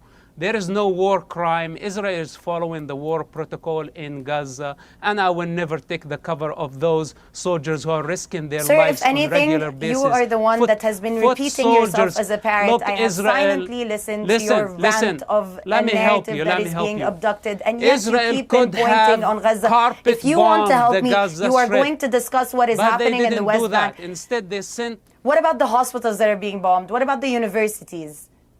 Oh, you mean where Hamas is keeping weapons and equipment and manpower? Yeah, Israel should blow those up. What about the hospitals? What about the universities? What about what's happening in the West Bank? Digging tunnels and bunkers Again, you bring and it. command centers Listen, under your those vendetta hospitals. with Hamas is not a collective issue, sir. Your vendetta with Hamas, whatever it may be, is not a collective issue. Again, It's not this a is vendetta older. with This Hamas. is bigger Hamas than Hamas. is a criminal. Is Hamas in the Dangerous West terrorist Bank? organization. You keep We have to Can deal we with them. try an exercise? Pierce, can we just try one last thing? Can we Well, try I wanted an to exercise? say, actually, to your and credit, move Hamas from the equation? let me just say, to your credit to both of you, I've done lots of interviews and debates in the last few weeks, most of which have descended into slanging matches. You two have managed to avoid that for the main in this debate, and I appreciate the way you've allowed each other to speak and have your say. I think we get a lot further in trying to understand the complexities of the situation and indeed the passions on both sides, and I think you've both articulated those very well. So thank you very much indeed for joining me. I appreciate it. What a dumb bitch. She was a real fucking cunt. Like a real piece of shit. Alright, let's see this. What are you most passionate about? Right now, I would say like relationships and dating. More than everyone get pissed off because I'll write on my Instagram, I'll talk about like, I don't know how to get a girl or not get a girl or what to do. And they're like, what is it to do with fitness? I'm like, why do you think you're working out? To get a girl, like really? And it's also like, I know I've definitely been in this space for so long. It's like how, you can only talk about so much fitness. Yeah. Like really. It's like, you can only do it for so long. Not that it's never like not applicable to the new person who's coming in, but it's just like, man, I've been doing it for so many years now. I feel like you're saying. When did you even start? On YouTube? Yeah. 9 years ago. Yeah. And on Instagram, 13, 14. Over again? Yeah. So why dating? Why like relationship stuff? Just because I was in a relationship for like 11 years. And so my whole journey on YouTube, I had a girlfriend the whole time. And then all of a sudden I'm single and I'm like, am I doing something wrong? Is it her? Is it me? What can I figure out? And then how can I help other guys? Because it seems like getting a girl and knowing what to do is like people have no clue what to do anymore. So I just thought that was interesting. It's weird though, because I think it's because of the internet. I think the internet's just made things so much more difficult for people. Yeah, it's made relationships a lot harder to stay together because you just go in your DMs and there's someone there in 1 minute, especially if you're a woman. Yeah, So- it's not the same for guys though. I don't. No. Oh, it's completely different. And I think guys that's are I think guys that's are what fucks it simping up. for girls. Yeah. Well, you the almost rise have of the OnlyFans. It's a crazy world. Yeah. So before you got obviously, I want to talk about this more, but I want to talk about how you got started in working out and fitness first. How I started working out? Yeah, like way. Was it because you were short and you're like, I gotta be jacked? Honestly, I was shorter, but I went through puberty first in my class, so I maxed out my height as a 13-year-old. So you were like all these other kids. So I was like a big Yeah. grade 7 and 8 kid. Like I was the guy getting all the rebounds Damn, in that was basketball. So I that was got to short-lived feel for you, big huh? for about 6 months. I was that big kid in class. Short-lived. Yeah, it That's didn't funny. last long. That's cool. So you got into working out then? I was 10 years old when I started lifting, and I was strong right from the get go. Like I remember my friends in school, like grade 2, being like, "Flex your arm," and I do like the little bio. Wow, like look at that. So I remember even as like a kid, I always had muscle, and I was always really strong. So as you get older, my dad bought a set of weights, started lifting with him. I have a twin brother. Me and my twin and my dad, we lifted weights together as a 10-year-old. Yeah. And my dad ended up hurting his arm, so he's like, "Okay, we're not going to train now." And I'd sneak in the basement because I'd get home from school before they did. And I'd go work out. And What kept you into it? Like, what kept you into it for so long? I think the fact that I was so good at it, it made me want to just keep doing it. Like, when you're good at something, I don't care if it's chess, checkers, math, English. When you're good at something, you just keep doing it because that dopamine, people brag. The next show. So I ended up doing 42 of these shows drug-free before going on gear as I got older. You did 42 shows? Natural. I've done 59 in total. So I trained for like 20 plus years natural before I got into using gear. And when everyone says you're so good at something, like I entered a show and I'm like, think of the suffering. I'm like on the swim practice.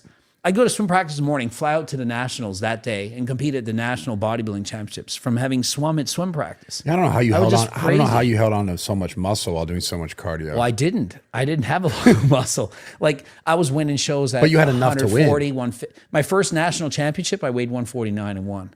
149 pounds. Now you This is look at all- a guy in men's physique and I wouldn't even place in that. But this is also Canada too. So like smaller and weaker. There. Well, there's it's a smaller fan base, I'm sure. I'm just talking But, shit.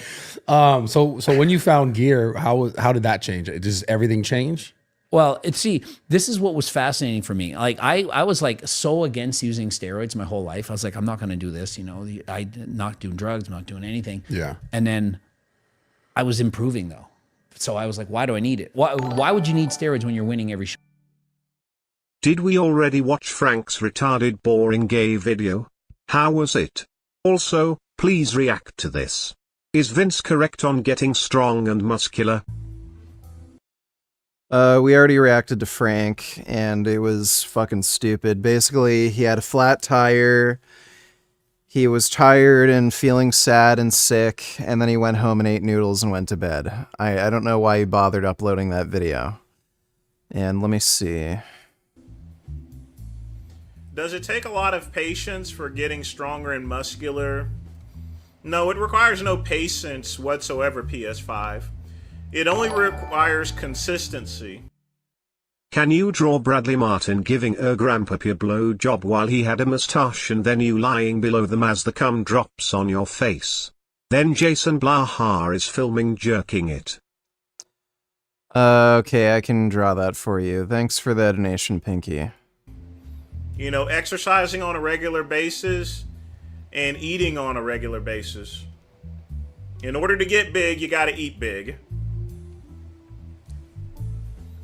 But it requires no patience. Just be consistent.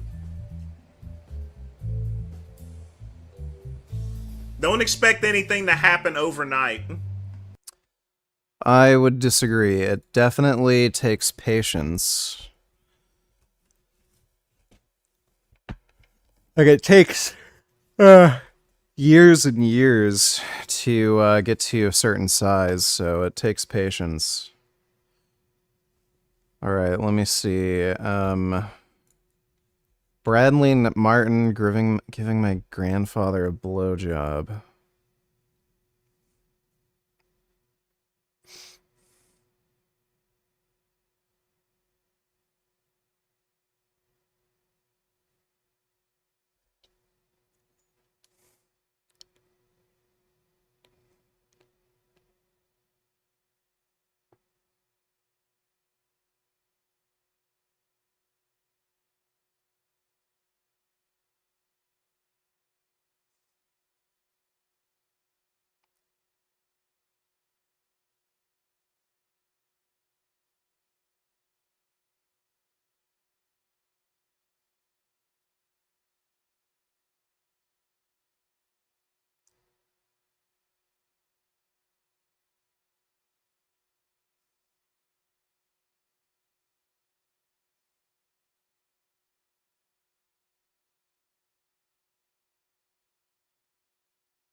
Okay, there's Bradley Martin giving my grandfather a blowjob while cum is dripping down into my mouth, and Jason Blaha is filming everything from a corner and jerking off. Hope you enjoyed that. Thanks for the donation, dude. Show you enter. I basically won everything. I was winning even overall. 150 pounds, you weigh 200, I don't care, I'm going to beat you. So I had really good genetics.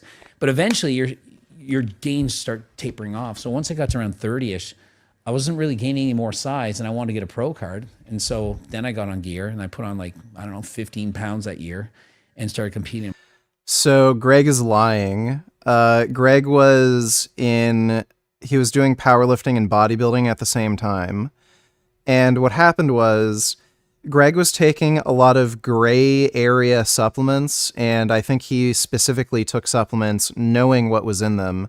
He was taking a supplement that was supposed to be a test booster that had an aromatase inhibitor and a SARM in it, and he got busted for taking drugs in the powerlifting meet, and then after that, because he was banned from competing in powerlifting in drug-tested meets in Canada, he just went on steroids because he may as well at that point. So he's lying about what actually happened. And what a difference that made. Yeah. Then it was fun again, because the fun for me was getting better. I didn't care about really winning. Winning was like a bonus, but improving and getting better at something, that's really what was fun for me. When did you start to try the powerlifting stuff? Was it throughout your whole career?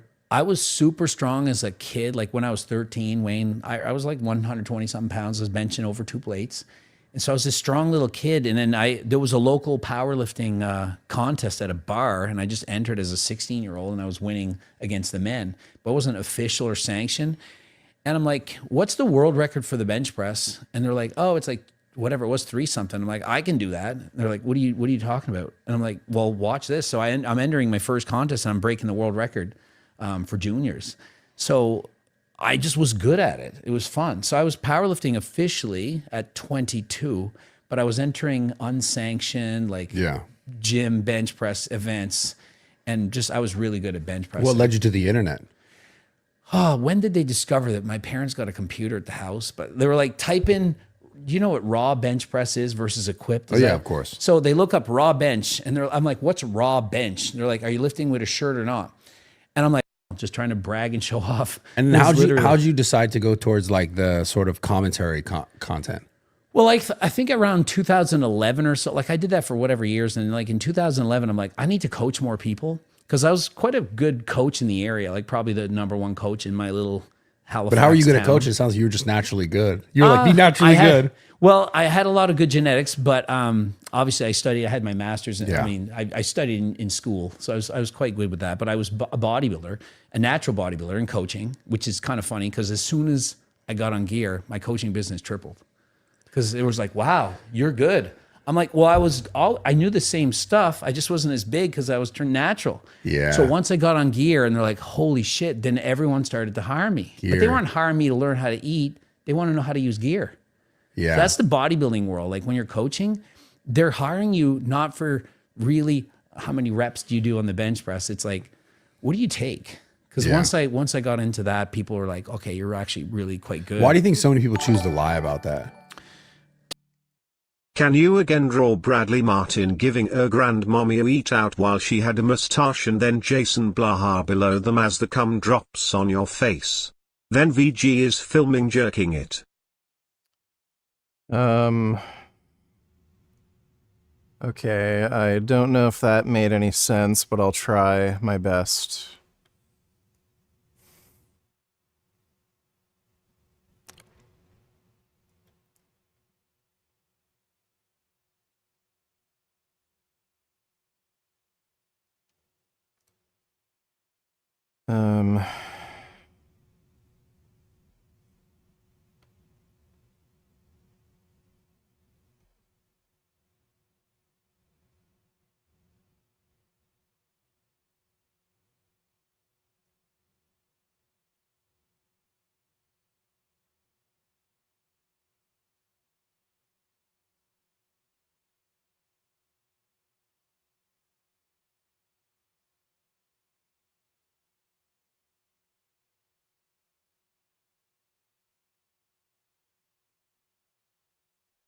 Yeah.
And you wanted my grandmother to have a mustache?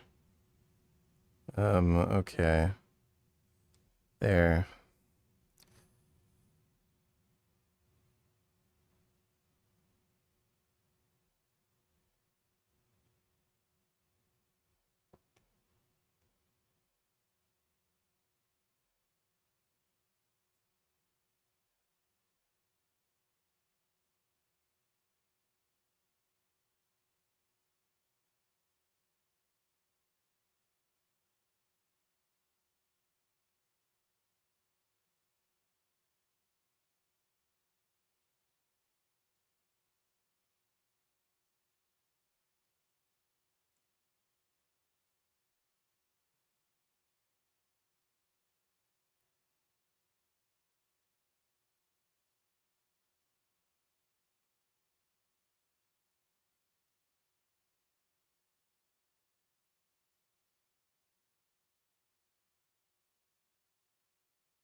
Who would you rather fuck, Frieza or Majin Buu?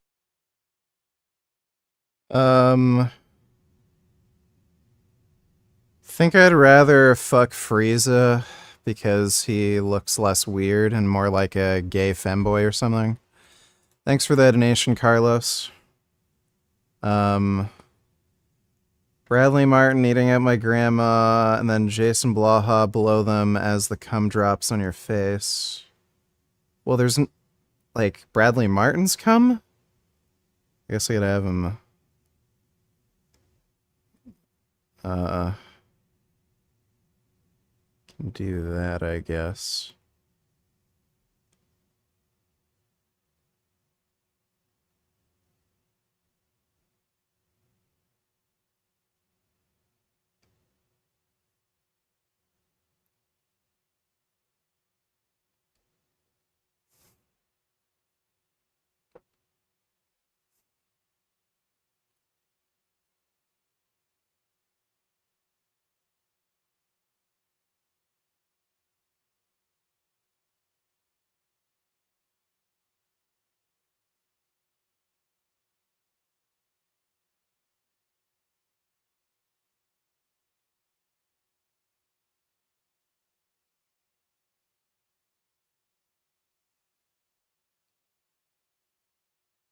Yeah.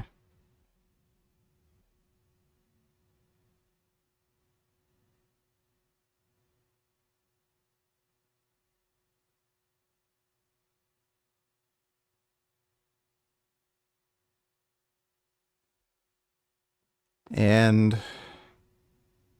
Jason below them as the cum drips on my face. VG is filming and jerking it. Well, am I... This is confusing. You're not even explaining things well.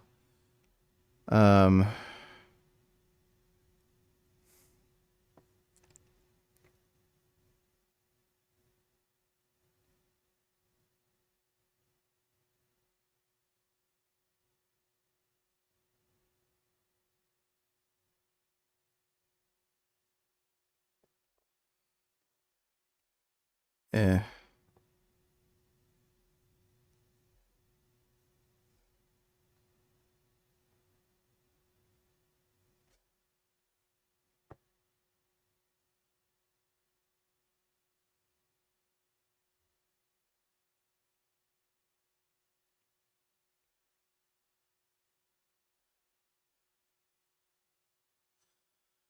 Am I jerking it?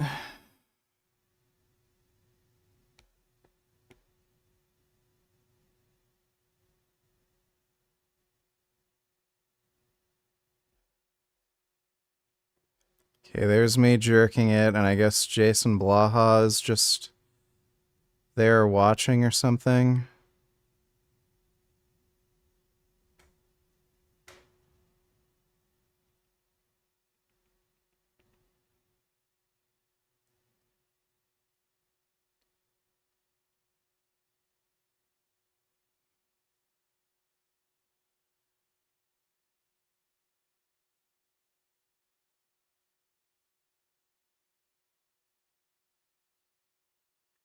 Okay, there you go. There's Bradley Martin eating at my grandma with him coming on my face, and I'm filming it, jerking it, and Jason Blaha's there watching. Thanks for the donation, dude. To lie about Like it's using such gear? yeah, I mean, I kind of have an answer. I want your answer, but like it's such a popular thing now where like, especially even, the Mike O'Hearn, the guy, it's like, okay, buddy. And then, now there's new age kids who come up and they're like, I don't take gear. And then there's kids who also just talk about gear all the time. It's an interesting space for sure. But why do you think people like, especially nowadays, knowing that no one really cares as much, like is in the sense of like, I don't know, people feel so judged. They're like, oh, I don't want to say it, or they're trying to hide it. So they like, I don't know if they appear better than other people, but there's still a bunch of guys who like pretend that they're natural. And you were always the guy who was like fake natties, blah, blah, blah, this. And I know you've done a few videos about me. By the way, I'm not a fake natty. A fake natty would have said, I don't take steroids. And I've never said that. So it's just a funny thing though. I see a lot of kids who literally say that, like, don't take steroids. And it's like, bro, what are you doing? Well, the reason why people do it, I think, is because as soon as you admit to that, people just then take all the credit away from you. Like when I was natural for my whole life, it was like, oh, that's impressive. Then as soon as you're like, you took gear, then it's like, okay, all those shows you did when you're natural, you lied. And you only look like that because you're on gear. And they don't realize that they actually still have to work hard. So I think that people saying that, I'm natural is just so that they can get more compliments from people and people won't take away their good feelings of their self-worth. Like it's as simple as that. Yeah. But it's such a weird thing because, I mean, you even said you got more business when you... That's for health reasons. But like, as soon as you're running gear, as soon as you're on trend, is it health? Trend is the craziest thing that people talk about, man. Yeah, I've done a lot of trend. You have? Oh, yeah. Jeez, I must have done it for probably 8 years. On and off. Every cycle. Yeah, absolutely. Really? Any cycle for a show, absolutely. I was so afraid of trend. Trend cough. I mean, I've had it all. I've talked about this. I think you might have commented on this. I don't know. Can you draw your grandma with a mustache while Jason Blaha takes her on a date? W. A boner. And Vegan Gains is also on the date thinking he's visiting his grandma for lunch.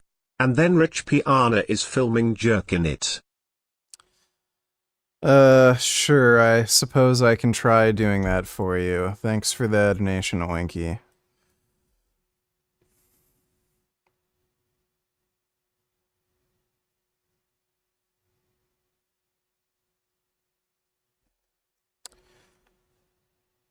Let me see. Grandma with a mustache.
Actually,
and then I'm also visiting my grandmother.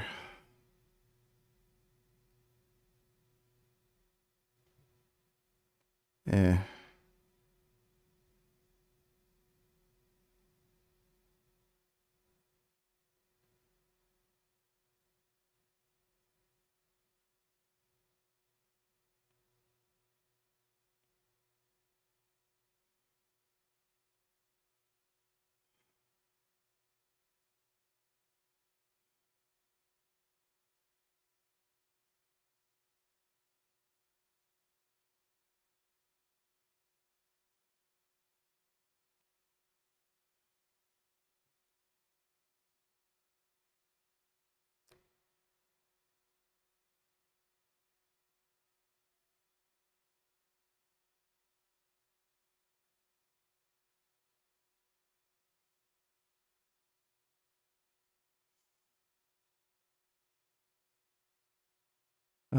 And Rich Piana is also filming it and jerking it.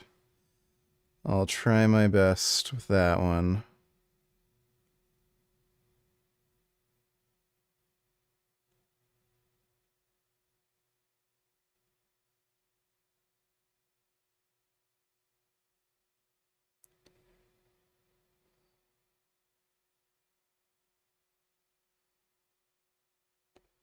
Yeah.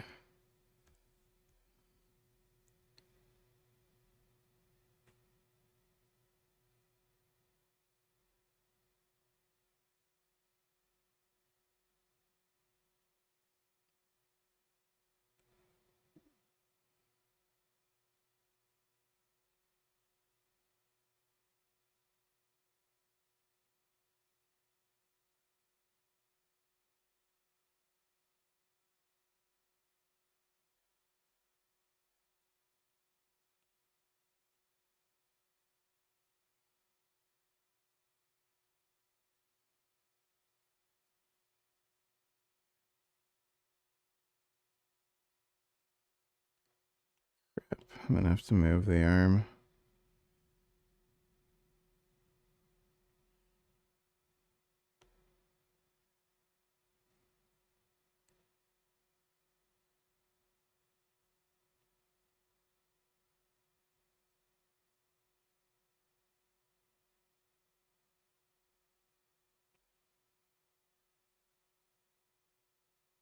Fuck.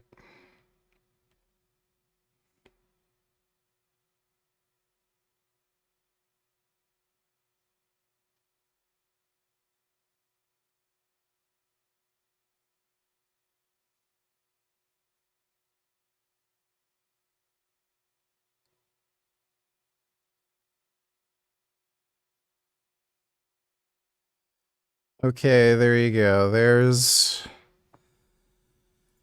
my grandma on a date with Jason Blaha with a boner, and my grandma has a mustache, and I'm also there with her, and Rich Piana is filming everything jerking off. Thanks for the donation, dude. Oh, but I've talked about it. I talked about it with Tifa. I did an interview. I did it for like a week, and I was like, this is too much.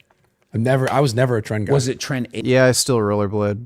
ace or Trend ace. anything? Yeah, Trend ace. acetate, you have to shoot it so often. I did it for a it's week, and I was annoying. like, it's not even annoying. I was just like, it just felt like too much. Did you feel like you were anxious the entire day? Almost like you were uncomfortable, like almost like you just didn't feel comfortable in your own skin? Like Yeah, I just felt shitty, terrible. Like, so you're on, if I just did a test base, like I'm doing like 700 milligrams of test and that's it. I feel fantastic. I feel like Superman. Then I'm adding in tren. Now now I have anxiety. Now I can't sleep. Like I literally have trensomnia. And I just felt uneasy. Like there was something wrong in my heart. Like just like an anxious anxiety. And I hated it. And I would do as much tren as I could possibly handle.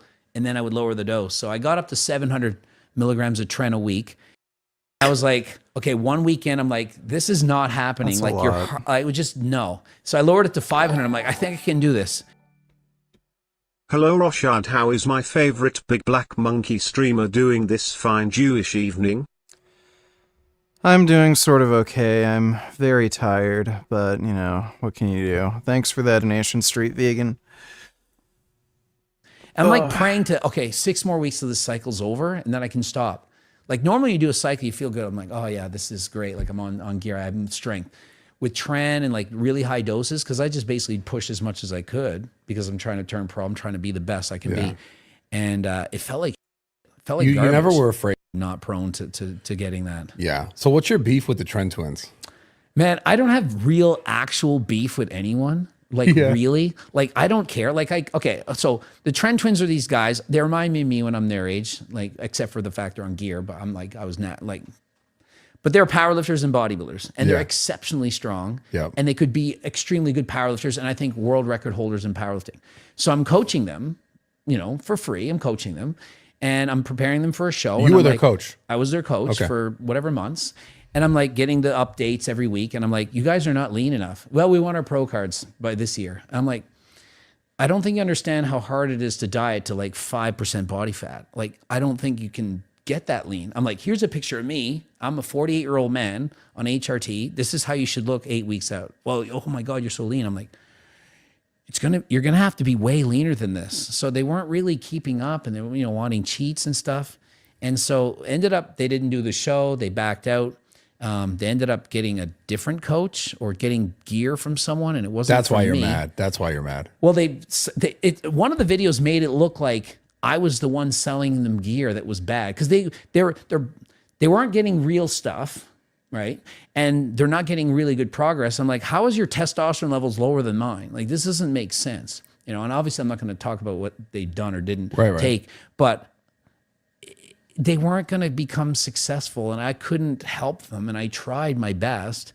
And I have no problem with them. And I hope they do great, but I just find people need to be honest. And the way it ended was just, I think, unfortunate. Like, I think I could have helped them be better powerlifters and bodybuilders, but if you don't do what I ask, and are you going to get the results? Like,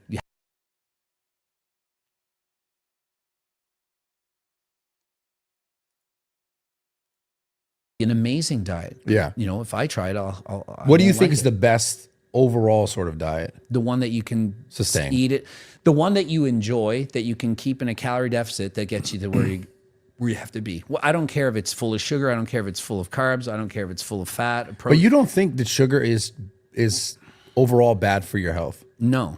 And so I'll give you the 2 examples. I burn about 1,000 calories in an hour. But not if I bike just ate a race. bunch of candy. That's like not good. Okay, so much that they just tolerate it. Have you ever been in a place like that in your life where you've been, sort of tolerant of something that you shouldn't have been? Absolutely, many times. What about in relationship wise? Because it seems like it's your new calling. You're now I've been in coach. so many bad relationships. If I said every story in my relationship, like I'll just name a couple. So, all right, so I'm in one relationship. This girl, she says, when I break up with her, she says, "Oh, by the way, I'm pregnant." I'm like, really? But didn't you get the needle? And aren't you like needle for like you can't get pregnant? I'm like, what were you doing in Florida, drinking and partying? You're pregnant? She calls up my mom. How old is this? I'm 30 something. Okay. So she's like, Greg got me pregnant and dumped me. So my mom's not talking to me. And she's making up this lie. And then I'm like, okay, well, I don't know what to do. So I'm like, maybe she is pregnant. I don't know what to do.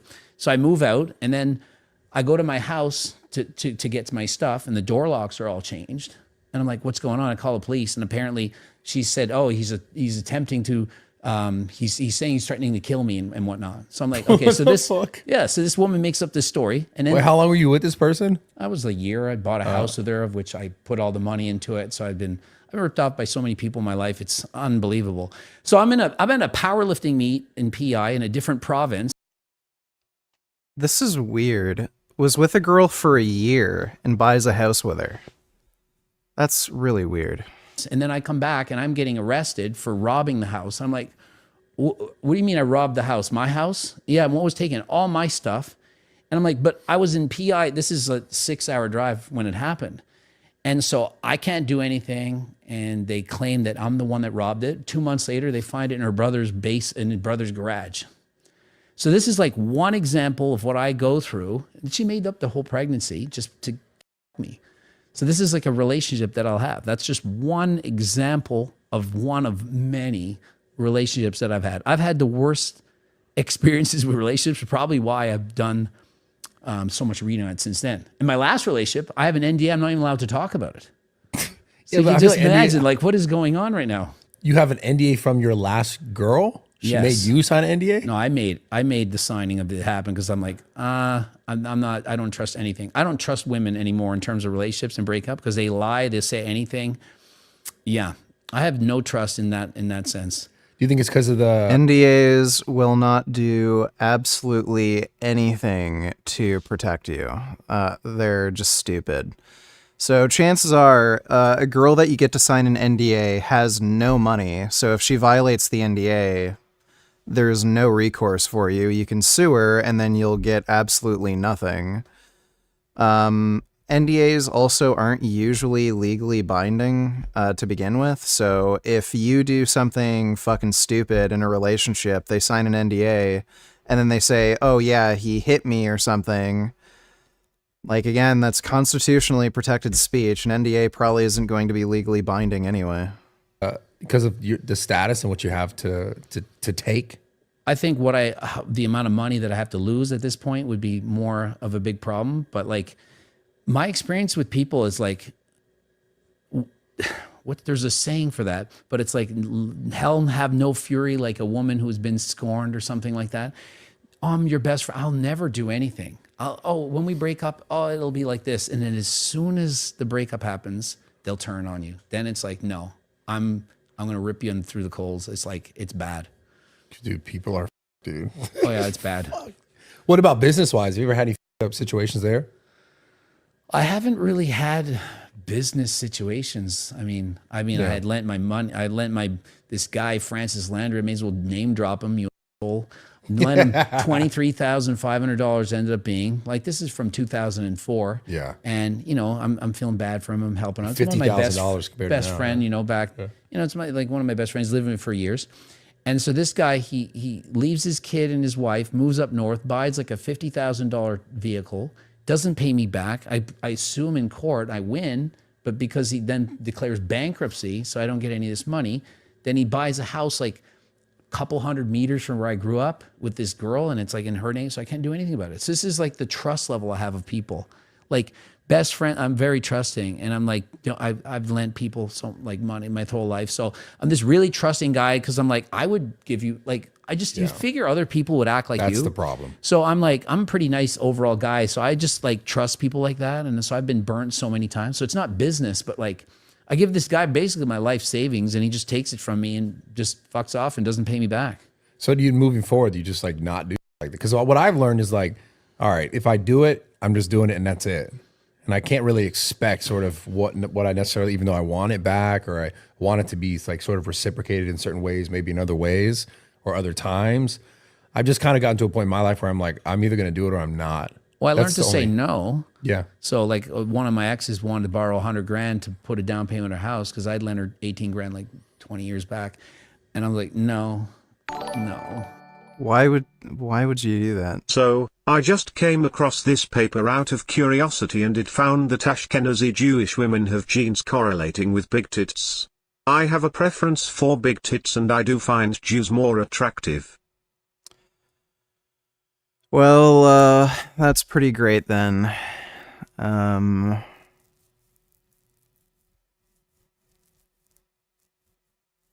That's cool. Thanks for the donation, finger my ass. Like, it's not going to happen anymore. Yeah. So, yeah, so you learn a bit. I mean, at the same time, but yeah, it's just It's like, fine. you know, it's a bit much. I get it. Yeah. So what do you think LA compared to Canada, or states compared to Canada? Like, would you ever live out here? Could you live out here? I could definitely get out of Canada. They tax me 54%. I mean, think of it. It's like that's kind of all the tax, but we have free healthcare. How do you think that's being paid for? And then when I go to the doctor, like after 4 years waiting for shoulder surgery, yeah. By the way, the reason he's taxed 54% is because he's a multi-millionaire. So he's complaining about taxes, but he's raking in millions. We're not going to do it. Or they'll do a stool test, and I'll get my stool, and I'm like, I've been waiting for the result for 3 months. You know, do I have colon cancer or not? Like, oh, we didn't test you. Why? Well, we didn't think you needed to test. What? Well, I've been waiting for 3 months. So I don't like the healthcare system at all. I'd rather have the states where you just pay as you need it. It's just, Yeah. I have so many bad things that I could say about it. Would you live in LA? I could. Greg is such a fucking retard. Privatized healthcare does not eliminate wait times. It does not give you better service. It just makes it more expensive. Like, it's funny. He's complaining about having to pay a higher tax rate to pay for socialized healthcare. So, dumbass, as a proportion of your taxes, you're going to end up paying less for socialized healthcare than if you were to pay out of pocket for private healthcare. So, what the fuck are you complaining about? See living here. Or where else in the States would you live? I think that anywhere's would be better than where I'm at. Straight up. Like, by the way, the US also has a progressive tax rate, and you're going to end up paying the same fucking tax rate anyway. Canada's that bad? Okay, so it's cold in the winter, and I like warm, and I Yeah. travel all winter, so I'm pretty much living away from Canada. And so I have no reason. I could live in Dubai. I haven't even been. I'm going next month. Dubai. Yeah. I haven't been going to the States for, I don't know, I couldn't go for 11 years because I had a criminal record. So I only got that recently, like in the last months, where I've been allowed to travel again. What was that for? Was that for the steroid? Yeah. Sales and whatnot, which in Canada, steroids is not even illegal. Like it's allowed to use, but you can't sell them. So I can buy them, but I can't sell them. So who back to the dating thing a little bit. What are like in your perspective from the life you live, what are the biggest red flags a girl can have?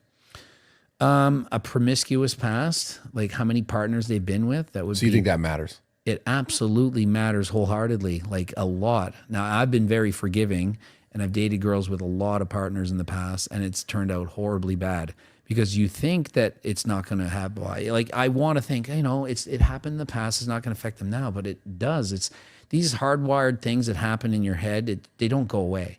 Like you can't get over it. Just like another red flag would be. What things are you speaking to? What's that? What things are you speaking to that are hardwired in your head? Like how a person's treated. So let's say you slept with 500 guys and you're a girl. That's an insane. How many fucking girls are sleeping with 500 dudes? Insane number, by the way. Yeah, that's great. But I've I think the average by the time you're like 40 is like 7 or something. There's no way 500. That's insane. 500's insane. I don't want to say names. I'm definitely not going to, but there's definitely girls that have had more than 500 partners, and it's a lot. But then you got to think, why is that? And so if you've had 500 partners as a woman, as a man, it's still bad. But as a man, you're just like, it's hard for a man to get laid. It's easy for a woman. So basically, it's a woman just letting somebody do this to them, and you might say, oh, but the equal rights. Yeah, but like. Women are the gatekeepers for sex and men are the gatekeepers for relationships. And if a woman's going to open her legs to 1,500, whatever men, why? Why? Are you getting validation from men? And if so, I just was horny. But why were you needing that? And like, what was... You could ask the same thing for a man. Why were you needing 500 sexual partners? Do you need validation? Like... It's kind of a retarded double standard. If you look at like marriage outcomes based on the amount of sexual partners a man or a woman has had before their marriage, you see the same outcomes whether you're a man or a woman. A man who has had more sexual partners before a marriage is more likely to have a marriage fail, same as with a woman. Like, I don't know how it's a special thing where, oh, if a girl's fucked 500 dudes, there must be something wrong with her. But if a guy fucks 500 girls, oh, well, yeah, like, dudes get horny. What was going on there? Probably had some kind of problems as a child. So whatever happened with their parents is probably led to this, or perhaps sexual abuse or something to that extent. So you could say, okay, promiscuous past, but what led to that? And then it's probably their parents. So you can just look back and say the red flag is not having good parents, or having no dad, having no parents missing, only being a single mother. Just ask your child, if you're on a date and you say, tell me about how your relationship is with your parents, your mom and dad. I love my mom and I love my dad. They're great. She's probably going to be a catch. Probably. More chances that they are than not. If they said, yeah, my dad was never there, in and out, and probably going to have some problems. Red flag. And you can say, no, it's not fair. I'm like, hey, if I'm playing the odds and I have to bet, I'm picking the girl who would have great parents. Why do you think people pick people with like really blatant red flags? Because they have avoidance attachment styles themselves. So it's great. I'm just going to have a surface level relationship with this woman. Just on like, I don't know, Androstenedione Dione or something in Mark McGuire's locker, which was like some pro-hormone type thing. And are these guys natural? What's your opinion on that? Like because pro-hormones felt like the like modern day sort of SARMs now are like this. It's not a steroid, but it's like basically a steroid. Yeah. Like SARMs are way stronger than people believe. SARMs are stronger than many of the steroids out there. Like if somebody says, oh, I'm just on SARMs, I'm like, well, that's way stronger than like Anavar. Like you're on 30 milligrams of Rad14. Like I was on SARMs. I was like, frig, this shit works like crazy. Why do you think people rationalize and they say it's not steroids? Because they just want to say it's not steroids. Steroids are demonized. So anything not steroids is okay. And so when you're telling your girl, and I've dated girls, thing the next time around. God, it's crazy how tight Canada is. What the I'm employing like, I don't know if I've got like 8 employees in this. I got employees around the world, and my businesses are in the United States. Like my warehouses are in Texas. So all my companies, I'm paying taxes, and I think 30. Oh my God. He is comparing US taxes to Canada when one of his businesses is in Texas, so he doesn't have to pay state taxes. What a fucking moron.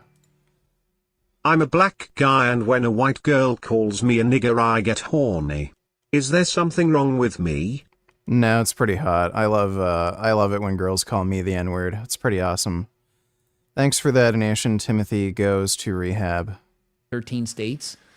Like if you And have Canada? a certain amount, if you make a certain amount of money in a certain state, they tax you on top State of that. tax, yeah. And then it's like that in Canada too. Different provinces have to pay more tax. I mean, we're 54% tax off the top. So $1 million, I'm paying $540,000 in tax. Then when I go to buy something, I'm paying 15% tax. And like when I bought my McLaren, there's a 20% surcharge. It's called what is it called? A luxury tax. This is a whole conversation I don't even want to get into because I hate it with such a passion. Your taxes here would be so much less. I would immediately have like a net worth of, it would be like a third up just from moving to the States. Because like, think of Yeah, so Texas doesn't pay state taxes. It's because of their oil. So making that comparison to like Ontario is fucking stupid. Check out this crazy medical condition. She's a typical teenager going shopping. Oh, yeah! But there's something very special about Versavia. My condition is 1 in a million. She was born with an extremely rare medical condition, pentology of Cantrell, leaving her heart beating outside her chest, covered only by a thin layer of skin. 8 to 1 day. Yeah, I've seen this. I've seen plenty of people with that condition. Thanks for the donation tool. U.S. regressive tax rates. So, federal income tax brackets and tax rates for 2023 and 2024. They go up to 37%, and that's just for income tax.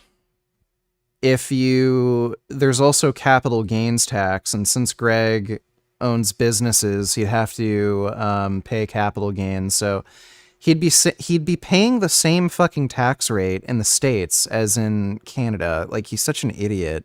If you buy $1 million car, I have to pay $150,000 in tax plus the $200,000 on top of that extra. Yeah. So it's $350,000 plus to get that $1 million car. I had to take out $2 million because I had to pay $108,000 or $1.08 million whatever dollars. So $2 million I have to make to get $1 million, but I actually have to pay $350,000 more. So I have to actually make $2.7 million to buy a $1 million car, which is going to go down in value as soon as I drive it off the lot. So I was thinking about getting a Maybe buy houses. and I was like, maybe buy no. houses. I did just buy another house, Okay, actually. good. I only What a fucking jackass. Like, it's unfair. I have to make almost $3 million so that I can ride my McLaren. Like, fuck you. Yeah. I wish I had that problem. Like, what a dickhead. own too, but yeah. I have a really big house where I'm at, and I'm like living alone right now. Well, I got a chef that lives in the basement, but aside from that. You got a chef in the basement? Yeah, from Colombia. What? Yeah. That sounds amazing, actually. It's good for cooking foods. Like, yeah, she's a great chef. Like Keep me meals all company. day? Yeah. Greg is such an asshole. Like, what an entitled dickhead. Oh, the tax system is so unfair to rich people. I had to make $3 million to afford my McLaren. How unfair is that? Like, fuck you, dickhead. I have kind of decided that I am not interested in extending sympathy or empathy towards the animals which are harmed in the creation of my pleasure, because I don't gain anything by feeling miserable as a result of that. Hey everyone, for those of you who've watched my channel for a little while, well, you'll already know that I'm a huge fan of the interactive and engaging learning platform Brilliant, who are sponsoring today's video. Brilliant offers thousands of lessons, studying to advanced, so in other words, you can dive in and you can learn at the pace that's best for you. So if you want a visually engaging and fun way to expand your knowledge and skills, well, you can get started on Brilliant for free for 30 days and also get 20% off a premium subscription by going to brilliant.org/earthlinged. Now let's get back to the debate at hand, but a huge thank you to Brilliant for sponsoring today's video. Hi Wells, it's a pleasure to meet you. My name is Ed, and today I am at Brown University in Providence, Rhode Island, of course, and I have a banner that says, "Why aren't you vegan yet?" You very kindly waited, you very kindly sat down, so tell me, why aren't you vegan yet? Well, it's a pleasure to be here with you, Ed. Oh, thank you. Thank you for coming out to Providence. Yeah, it's my pleasure. As far as why I'm not vegan, I've thought about it, and one thing I'll start by reconciling. Yeah. I'm objectively in the wrong. Okay. I'm not on the right side of history, not on the right side of... I'm not going to bother watching this. If he said he's wrong, then no point in wasting my time. Yeah, that is absolutely on video. Man, this guy sure seemingly has not done his research. So odd. Every time something that a Zionist has done that makes their entire counter protest look exactly as violent as it actually is, he's like, oh, I haven't seen it. Let me tell you, UCLA Vice Chancellor is meeting with the UCLA encampment right now. Does anyone have footage? Debate. Well, I mean... Who cares? Fucking sounds stupid.